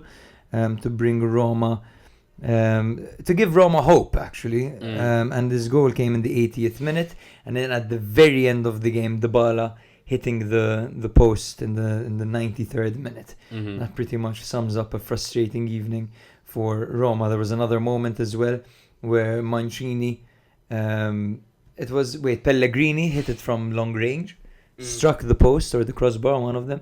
And Mancini hit the rebound, and it rolled gently into the post as well. Oh my God. It was a double post right after each other, back to back. So yes. As for a bit of a tactical overview, it was up to Dybala and Sule to provide the creativity for Dovbyk. They dominated possession again, but their play lacked a cutting edge. I don't think Dovbyk is on the same mind frame as his teammates for now. And these are 3 players that have never played together before. So exactly, they're still getting used to each other. Dybala, Dovbyk, and Soler, right? 3 new faces, 3 new starting fucking front 3. Yeah. So that's gonna take some getting used to for them. It will work. I think there is a bit of a tactical misbalance kind of with Dybala and the team over there. It could cause a bit of disruption when it comes to exactly how De Rossi wants the team to attack, but he's got the magic factor. I don't think there's too much of a problem over there. I think people are blowing it out of proportion. The main issue with Roma is their midfield. The Pellegrini, Paredes, Cristante, in my opinion. Because Cristante is a utility player that you bring on. Is definitely not a starter. Not at a Roma that wants to progress and do great things. Maybe if they want to play fluid football. Not at the top 4 team.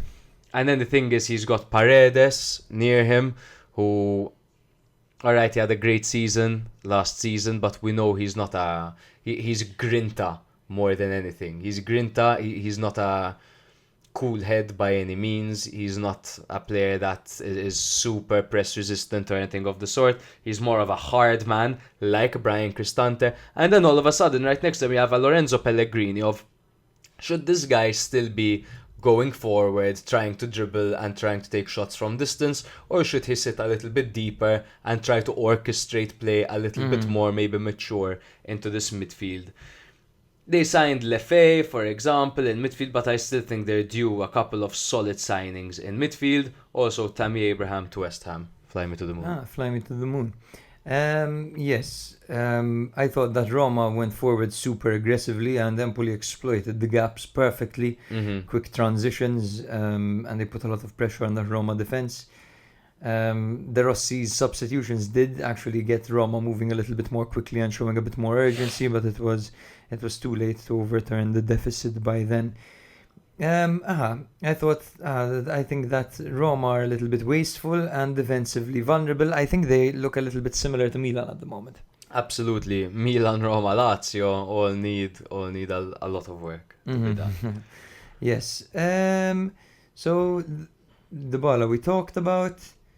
It's more Empoli I'm interested in at this point. So Empoli are super organized, right? And they played through quick transitions to exploit gaps left by Roma going forward. Roma, as I said in the intro, as I joked in the intro, were trying their best to invite the press. De Rossi has these modern ideas, right, where you pull the team out and then you go forward. But Empoli just weren't pressing beyond. How would you explain this part of the pitch? The first third, I guess. Exactly. Half the half. They would only press exactly in half the half. I love that. They wouldn't press high up at all, despite Zvilar holding the ball outside the box, literally tempting them to come forward, and they didn't do so. A bit of catenaccio, yes. Right? I think that Fazzini is one hell of a player. I'm not gonna stop. I think this season. It's I'm fine. Not gonna stop because I've been talking about it from last season because I had him on my FM. On FM. Fazzini, Faticanti, Pobega, bro. He's awesome, bro. Fazzini. He's so good. Yeah, and I think Dobvik still needs time to settle. That's it for Roma. Those are my talking points. Oddly enough, bro, I'm going to say it again. They have an impressive team. That was quick to say Empoli were coming last this season or wherever I said they were going to finish. Yes, I was, because I thought there wasn't too much Serie A experience. We got a brilliant listener point, said Empoli's young Italian talent is going to save them from survival. It's still 2 games in, bro, but fucking respect, because this Fazzini, Colombo, Esposito started this game off the bench and Solbakken started. I think rightly so, because Solbakken, when he came on last game, he looked excellent. But Esposito is disliked by Inter because he never really stepped up, never took it to the professional level. He always seemed like semi-pro kind of thing. But I think his ball control is fantastic. I think where he decides to turn and how he decides to turn and how quickly he turns is devastating for defenders, because 1 second he's looking back, the next second you best believe he's looking you in the eye or he's pivoting away from you. He's he's a nimble, nifty player with great technical ability. Yes, and I think his career path has been tough, and it's clear that he's a player who has hardened his mentality already at the age of 22. He's been at Inter, where he probably dreamed of making it happen. He got 7 appearances and 1 goal. Went to Spal, trudged it out there. Went to Venezia, Basel on loan, and then Anderlecht, and then Bari, and then Sampdoria's loan after loan after loan, and he's getting progressively better and better. The Anderlecht loan was one of the most underwhelming ones. But last season at Sampdoria, he was a pivotal player, scoring 6 goals in 22 games. That's intimate, man. Yeah, and he does play with a mature head on him for 22 years old. Definitely the best, I suppose. I wonder if they out of the 3. Out of the 3, yeah. I wonder if they have a clause to sign him or whatever, because Inter are gonna want to make a bit of a markup from him, I think, because they can't simply just keep on loaning him out, and I don't think he's good enough to stay at Inter. Yeah. So we'll see what happens over there. We will, indeed. Yes. That's it. Yeah. That's it, right. Udinese 2, Lazio 1. Just upset after upset after upset, guys. This is fucking Serie A. What's going on? You know what I'm saying, bro. I really want to. We have to remember sorry, to use but this thing, we and I really need to don't update use it the as well. soundboard enough. I was watching Kill Tony, and I was Dying. dying. There's just a guy there who's just the soundboard guy, and he's fucking excellent. He's man. hilarious. Oh, We need to get that up. literally. Red Band, his name is. He's great. Shout out. Udinese 2, Lazio 1. Luca Pellegrini joined Hila on the sidelines after a car accident. Get well soon. Really? Who? Yes. Hila? No, Pellegrini. Pellegrini crashed his car. Yeah. Oh shit. Yeah, I don't know too much about that, but get well soon, brother. After a car accident, and Vecino stepped into midfield. They were naturally coming off a 3-1 win over Venezia. Udinese missed Sanchez, Deulofeu, Christensen and Pizarro, and they were coming off a draw to Bologna. 3-4-2-1 for Udinese with Okoye in goal and a backline of Giannetti, Bijol and Perez. Pardon me. For being rude, it wasn't me, it was my food. No, I haven't eaten yet. It was Kamara on the left, Ezeiwe on the right, and a double pivot of Payero and Karlstrom, with Brenner and Thuvan playing behind Lucca. 4-3-3 for Lazio, Baroni's men, with Provedel in goal and a backline of Lazzari, Casale, Romagnoli and Marisic, Guendouzi, Vecino and Dele Bashiru in midfield, with Noslin and Zaccagni flanking Tati Castellanos. Now Lucca scored a header to open the scoring, whilst the finish was superb. Great header. Hell yes, that's what we need to see more of. Great header. He doesn't usually score headers, No. funnily enough, considering his size.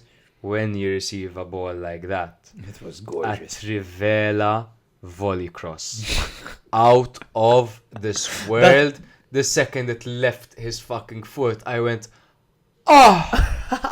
and I swear to God it was sexual. There was nothing about it that wasn't sexual. That was unbelievable. What a ball by Thuvan. Already the assist of the season, in my opinion.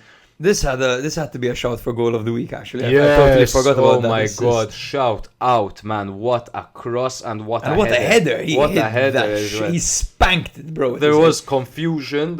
A lot of confusion. A was about my sexuality after seeing that Thuvan cross. B was the linesman had his flag up, the referee didn't whistle, and Romagnoli was in the middle, not moving like this. As he has a 6'6" striker, however tall he is, 6'6". leaping in the air to head the ball, and Romagnoli is there like this. What the hell is he doing? Play to the whistle, bro. Play to the whistle. Udinese continued to press and extended their lead in the second half when Thuvan capitalized on a misplaced pass by Guendouzi and just a total fuck up in Lazio's midfield. It looked like ping pong. Ping pong. Table tennis. Table tennis. The ball was bouncing everywhere. They just won the ball twice. That's so Maltese. Ping pong. He still had a lot to do carrying the ball forward. He could have passed as well, but he took it right in front of Provedel and slotted it in. Thuvan, man. Thuvan, great player. Lazio missed some good chances, particularly, bro, at a point Lazzari was just delivering peach after peach after peach into the box for people to head the ball into the keeper, for people to head the ball over, for people to hit the post. And I actually saw the ball cleared off the line in the first half too, which I forgot to mention. Kamara was sent off in the 68th minute, but Lazio failed to take advantage, but they managed to score late into stoppage time through Gustav Isaksen, who pounced on a rebound, but it was too late to mount a serious comeback. Lazio bad, I think, is a decent point to bring up. Particularly in front of goal, I'm not gonna lie, because they had their chances to score. They even brought on Dia, who replaced Dele Bashiru in the 60th, but really didn't insert himself. They had an XG of 1.3. Lazio had 65% ball possession, and had 5 shots on target. They were simply underwhelming in front of goal. But then off the ball, that's another story. Not even off the ball, but playing the ball up from defence, we saw them struggle over there. In fact, that's where Udinese kept on winning the ball. So they have a problem going forward, much like Milan. They have a problem going forward. where they have to rely on maybe rebounds and moments of brilliance to score. They put 3 past Venezia, but Venezia are Venezia, right? And the 3 defenders of Venezia assisted them in that game. They struggled defensively as well, and one massive factor was the physicality of Udinese, man. That gave them problems, because in 50-50, they were non-existent Lazio. The problem is that Udinese let you have the ball. They give you this false sense of security, and then they hit you. And that's it. And they're a very tough outing. And I think for Lazio, it was, again, it's still very early, new manager, and this is always going to be a game that's going to be tough. If we notice right now, these big teams have new managers, they have these adaptation periods. This is the moment where they want to play these teams. Yeah. It's a good thing to play Milan right now. Exactly, according to Capello. Capello literally said right now it's a good time to play Milan. He's right. I think, yes, they have clear weaknesses. Funny to see Roma also with their clear weaknesses after they have the same coach. Yes, they actually have continuity. What's your excuse? Exactly. We never gave a shout out to the guy who's first in our fantasy, by the way. So shout out Pieter, who has taken first place. Hey, respect. Or Orangi Crush. I think I went up by one. I think I went up by one place. Check me out. out. Teo's team name is Ndoye Will Always Love You. And in his Prem League one, what's a fantasy? It's Ndai Will Always Love You, because there's a player named Ndai, so he's a one-trick pony. Don't let him fool you. Elon Mosquera's third. Where am I? You are all the way. Wait, let me hit page 2. Cold Body Cats 21. We're no longer last. 21st, baby. 21. I am 14th, bro. Purple Reina's ahead of me, Kyle. That's not great either. Philly cheese stick. But again, I just want to highlight Lazio had 17 shots. So clearly their issue is on the offensive side. Defensively, I think you see a brilliant ball in the first goal and Romagnoli's lapse of concentration. I don't think he would have fucking done anything if he even got close to Lucca over there, because he's a monster. And then it was the second goal was kind of Guendouzi's fuck up. So individual errors are a thing as well. But I think it's more that Udinese were very impressive in this game. Lazio are a bit like a kitten. They're starting to get their big teeth and they're starting like that, but they can't really pose too much of a threat. Yes, and Venezia were a rat. So it was a kitten who got its hands on a rat in the first game. Right? Runjaic, who is responsible for Udinese actually impressing so far this season with a draw to Bologna and a victory over Napoli. He said he was pleased to give the crowd something to cheer about, especially after they had such a poor home record last season. Something that he specifically mentioned is like, even though he wasn't there last season, he said, we only won one game at home last season. Is like, welcome to the Runjaic era. That's not gonna happen again. Epic. It looks like it's gonna be better for Udinese. I don't get carried away, but I do like what I've seen so far. It's very difficult to give like a definitive comment on a team. I think we need at least 10 games before we can say, this team has a chance. Not even, because even when we're doing the winter break and we do the extravaganza, one of them was 4 hours 20 minutes long, 4:20 on the dot. We got drunk 3 times over 3 days to record that episode. It was crazy, man. But even halfway through the season, sometimes like Juve were so close to Inter halfway through the season. Milan were so close to Napoli this season. But you get more of an idea about identity at least. That's true. True. So Fiorentina took on Venezia, bro, and that match ended in a 0-0, a very tense 0-0. Fiorentina lined up in a 3-4-2-1 formation with Terracciano in goal, Comuzzo, Ranieri and Biraghi at the back, with Dodo on the right, Parisi on the left, Sofyan Amrabat and Amir Richardson in the middle. Big fan of this Richardson so far. Barak and Kwame played behind Moist Queen. Jorinen was in goal for Venezia, the fantastic Jorinen. This game was really good. In a 3-4-2-1 formation with Zverko, Idzes and Altare at the back, Zampano on the left, Candela on the right, Anderson and Duncan in the middle, with Ellertson and Oristano playing behind Gitkier. I think it's very fitting to mention before we get into it that Fiorentina had that European game, the 3-3 thriller. Yes, they did. Before this and match. that 3-3 thriller was against Puskas Academia FC. And if you're wondering who they are and what the hell they're doing, they're a very controversial football team for many a reason, right? The first one is because of their political ties. They're linked to Viktor Orban, who's a well-known football enthusiast and a significant figure in Hungarian politics, a very controversial figure over there. He has been instrumental in establishing the club and growing the club, and his close association raises concerns about the intertwining of politics and sports. Apparently there has been some state funding as well with the club, and that has been controversial as well because it's not equal to the other teams basically. And the facilities and infrastructure, because it's located in a very small village with a population of 1,800, the stadium, and the construction of the stadium cost millions of euros. What are they doing? So blatant. They got 3-3. They were winning, and then Fiorentina got them 3-2. It was a great comeback, and they scored at the end to equalize. Puskas Academia never die. And they're using the name of a legend as well, shamelessly. Just taking credit. So, of course, Fiorentina were still missing Goodmanson, and we're missing Pongracic this game because of his red card, while Venezia were missing Bjarksen, Buzio, Yayalo, and Payampalo. Yeah, so let's go through it. What the hell happened? Nothing. So, exactly, yes. Fiorentina dominated possession, but they couldn't find a way past Venezia.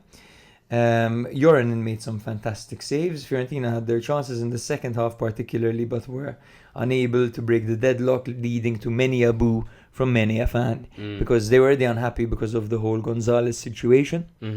Ah, yes, they said, we didn't mention of course, that. Nico Gonzalez has gone to Juve. What's your catchphrase? Fly me to the moon. Fly me to the moon.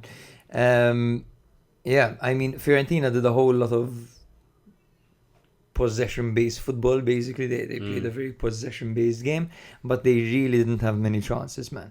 In fact, I don't really go off these sofa score stats where it says big chances, because how do you determine a big chance? But there's a big fat zero next to Fiorentina, Madonna. who had 55% ball possession, and Venezia actually had a few decent chances. Well, they are the only team that played 3 games in quick succession. And Goodmanson obviously hasn't been introduced yet, and a bunch of these players are either fatigued, and obviously Colpani didn't start, Sotil couldn't start, Quarta didn't start, Beltran, not that he was typically starting either, Mandragora didn't start, he started the first game.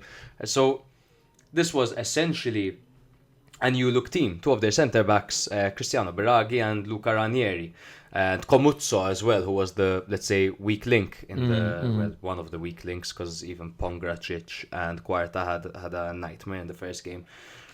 But this is virtually a new team, gelled together for this game, exhausted. Yeah, but the problem is, in those 3 quick succession games, they didn't win a single fucking one. Yeah. They didn't lose a single one. They didn't win a single one.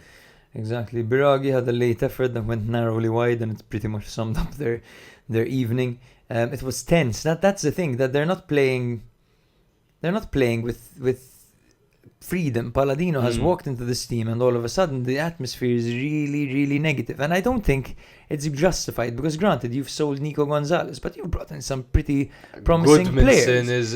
Goodmanson is fantastic, man. He was the breakout player from last season. Give them some time, support the team. It's not like they let him go for free, they got something out of him.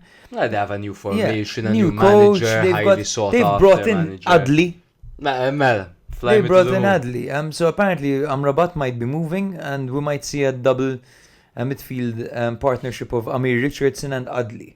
At some point. That'd be really exciting. At some point, they're going to have Colpani, Goodmanson, Moist Queen. Yes. And if Moist Queen isn't doing well, like a lot of people are worried about, a lot of La Viola fans are worried about, fear not. You'll have Colpani, Sotil, Goodmanson up front. I genuinely think it's going to be fine for Fiorentina. That's true. That's a tough start for them. Pull up Joranen saves. Jordan had 8 saves. Yeah. Goals prevented 1.91. Yeah, because they weren't massive chances, but it was still very But dependable. 1.91 is crazy, man. Yeah. That's from like an XG. Wait, that's you said 1.91? 1.91. Nice. Yeah.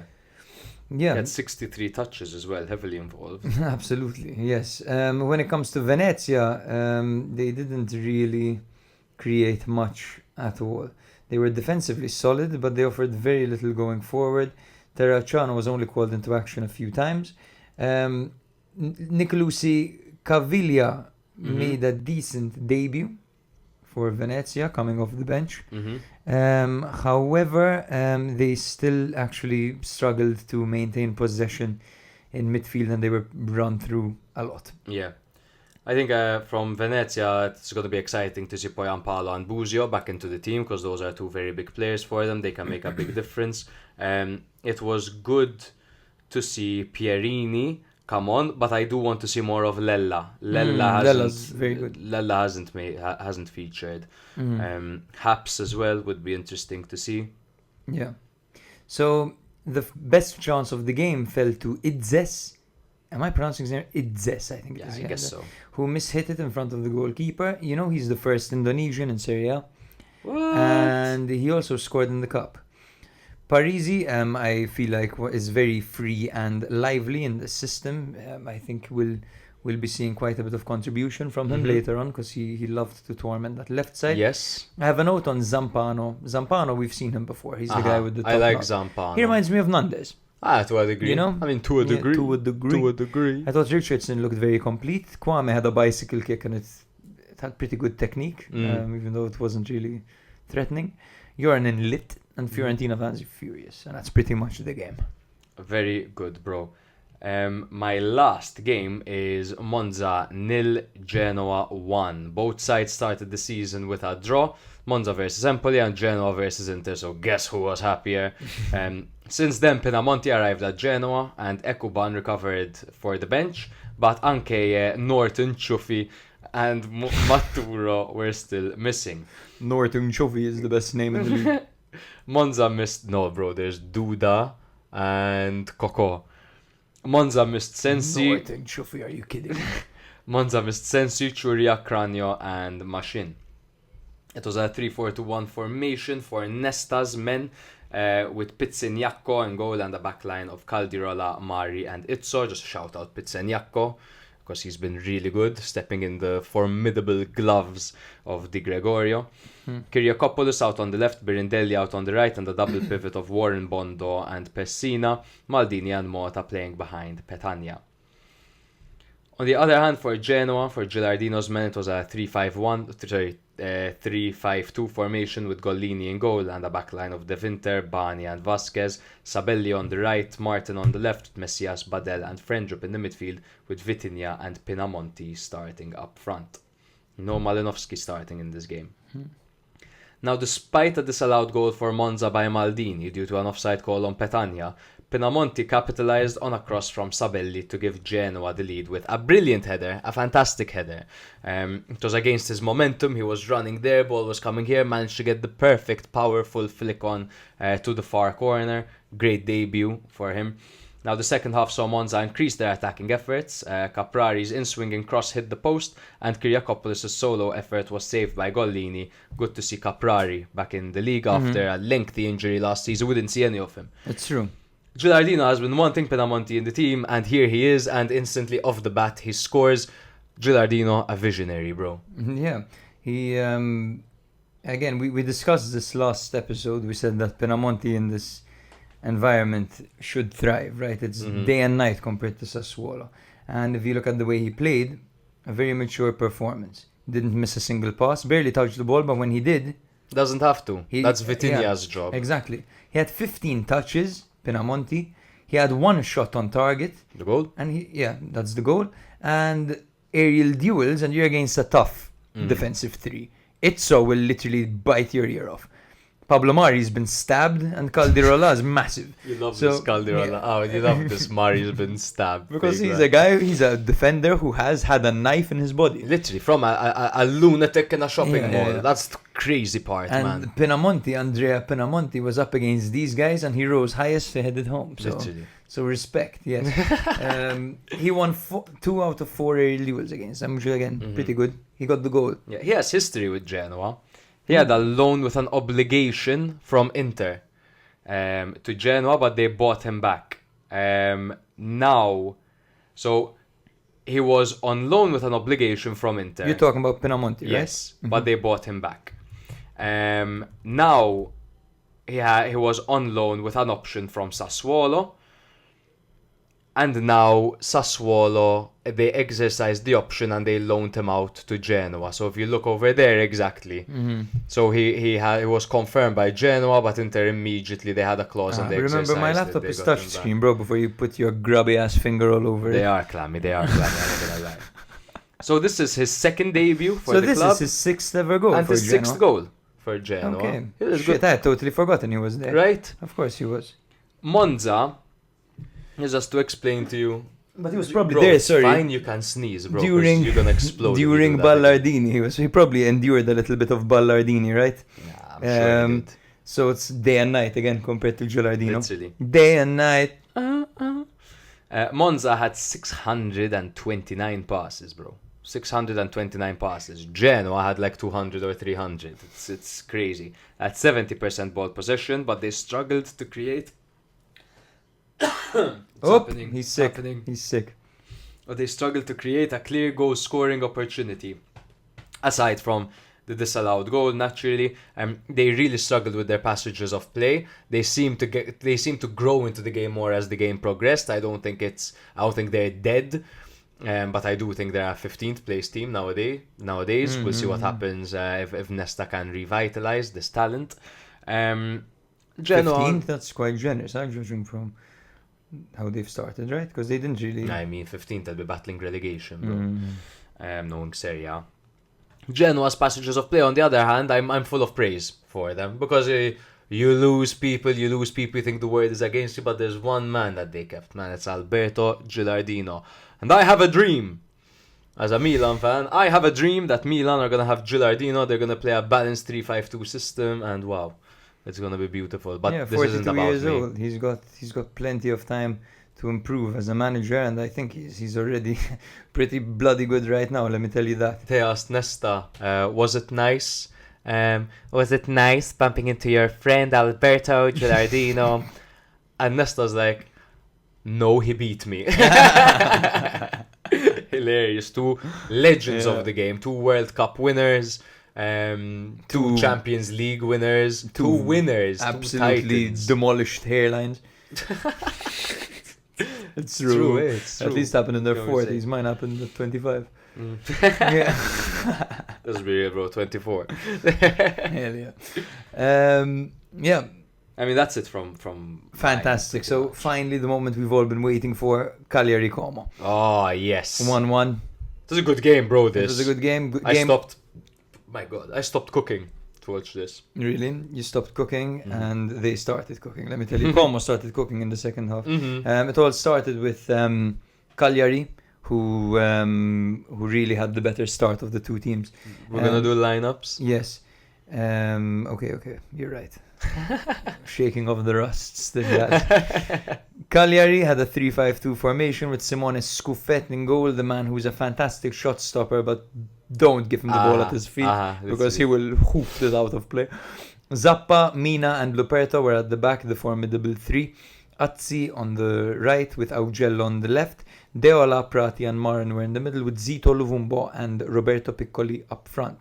For Fuck me, Como, that's a FIFA formation. 4-2-2-2 formation with Reina in goal again. Alberto Moreno on the left. Alessio Iovine on the right, making his Serie A debut at the ripe age of 33.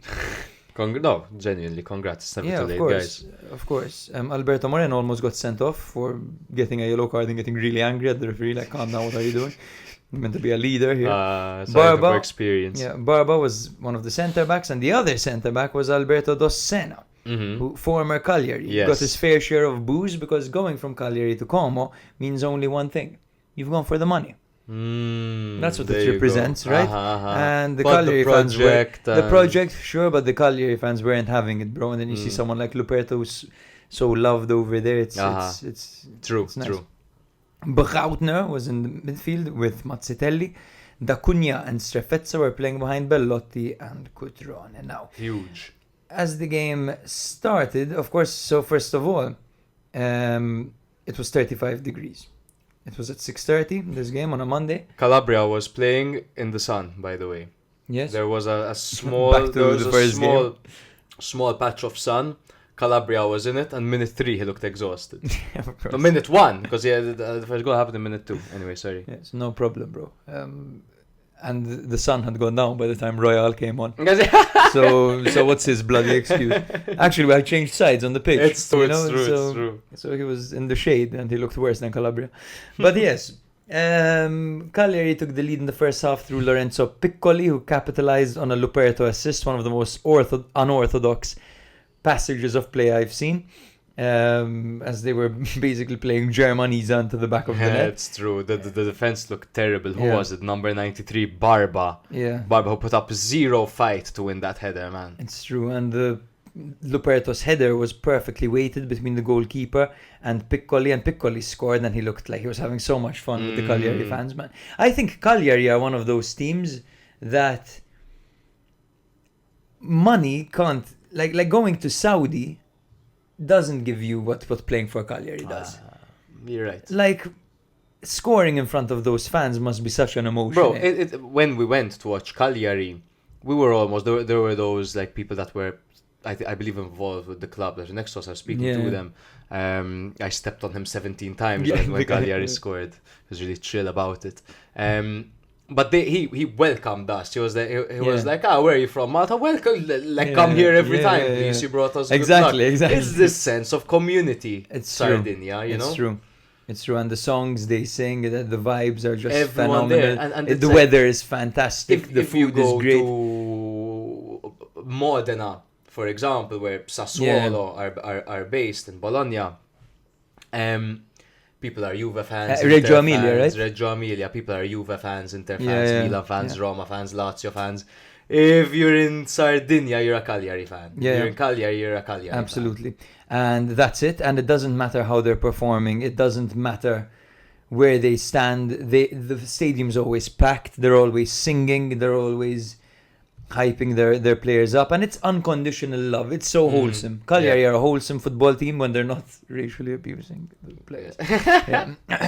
Now, yes, in the second half, things changed. Como responded early on in the second half with a goal from the inspired Patrick Cutrone, who looked much better than Bellotti on this game with his movement. He was his typical self, running, applauding, looking at his teammates, thumbs up, high-fiving the opposition. At one point, I'm pretty sure one of the Cagliari players rolled his eyes when like Cutrone like tapped him on the back, and because I'm pretty sure a little bit of it is showmanship, right? Doing it for the cameras a bit. I think it's being in the zone, bro. To be honest, just feeling it, being confident on the pitch. Como missed several chances to claim all 3 points, most notably through Alberto Cerri. What on earth was that? Which one? I think I missed this. Massive missed opportunity towards the end of the game. The ball fell perfectly to him, like in the box, on the edge of the little box and the big box. 6-yard in the 6-yard box, yes. And bro, he skied the ball. He completely missed the target. Yes. Like Matthias in the chat literally said, "What the fuck was that?" like it's literally, what was that? What was that? What the hell was that technique he opted for? Yes, that was Cherry, absolutely. So yes, I thought that Cagliari started again really well. Piccoli's goal showed that they can actually punish you. Lovumbo was lively early on, but he got tired towards the end. But he was a constant threat early on, man. It's so entertaining to watch Lovumbo, and that's what I said on the absolutely. If what's the expression with the haters? If he has 0 haters, no. If he has 1 hate, no. How was it? I have no idea what saying you're even talking about, bro, to be honest. No problem. I'm too old to be saying this stuff. Don't hate what you can't imitate. Don't hate what you can't imitate. That's exactly it. Hate because you ain't me. The defense of Cagliari in the first half was organized, and Como looked clueless. It's true. Going forward, It's true. they looked clueless. None of this. There wasn't any of this intricate passages of play that everyone's talking about. Cesc Fabregas. There was none of that. They were beaten by intensity Exactly. in the first half. In the second half, they brought on what can only be described as the prodigy. good talent. And my screenshot covered all my notes. But Nico Paz came on, 19 years old. From Real. Real no, this Madrid guy? player, yes, on loan at Como. And he looked very good. Mhm. He looked very good. And they also brought on a guy called Perrone. And Perrone came up through... No, it's currently owned by City and is on loan at Como as well. So they've got Okay. many of these guys, you know. Mhm. Yeah, and towards the end of the game, Cagliari, when they had given everything pretty much, and Como were bringing on all this talent, they brought on Lapadula and Pavoletti up front, and they didn't really have anyone to feed them because everyone was tired. The fullbacks were exhausted. Azzi and Augello had given so much all game, couldn't get the ball to them, and even Marin in the middle was so tired by the end of it. So I think it was a combination of Cagliari basically came in and showed that they're the more structured, steady team.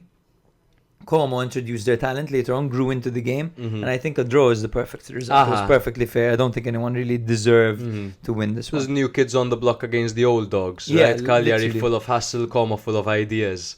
Is an interesting way to That's put it. That's it. But Fabregas is in the process of finding the correct talent to play. Bringing on Paz and bringing on Perrone. These are people that ideally he wants to be starting them at some point very soon. And I do think that Como are one of those teams that, considering this talent that need to grow into the league and considering Fabregas and how he needs to learn about every other team, the good thing about Fabregas is that he is good at reacting.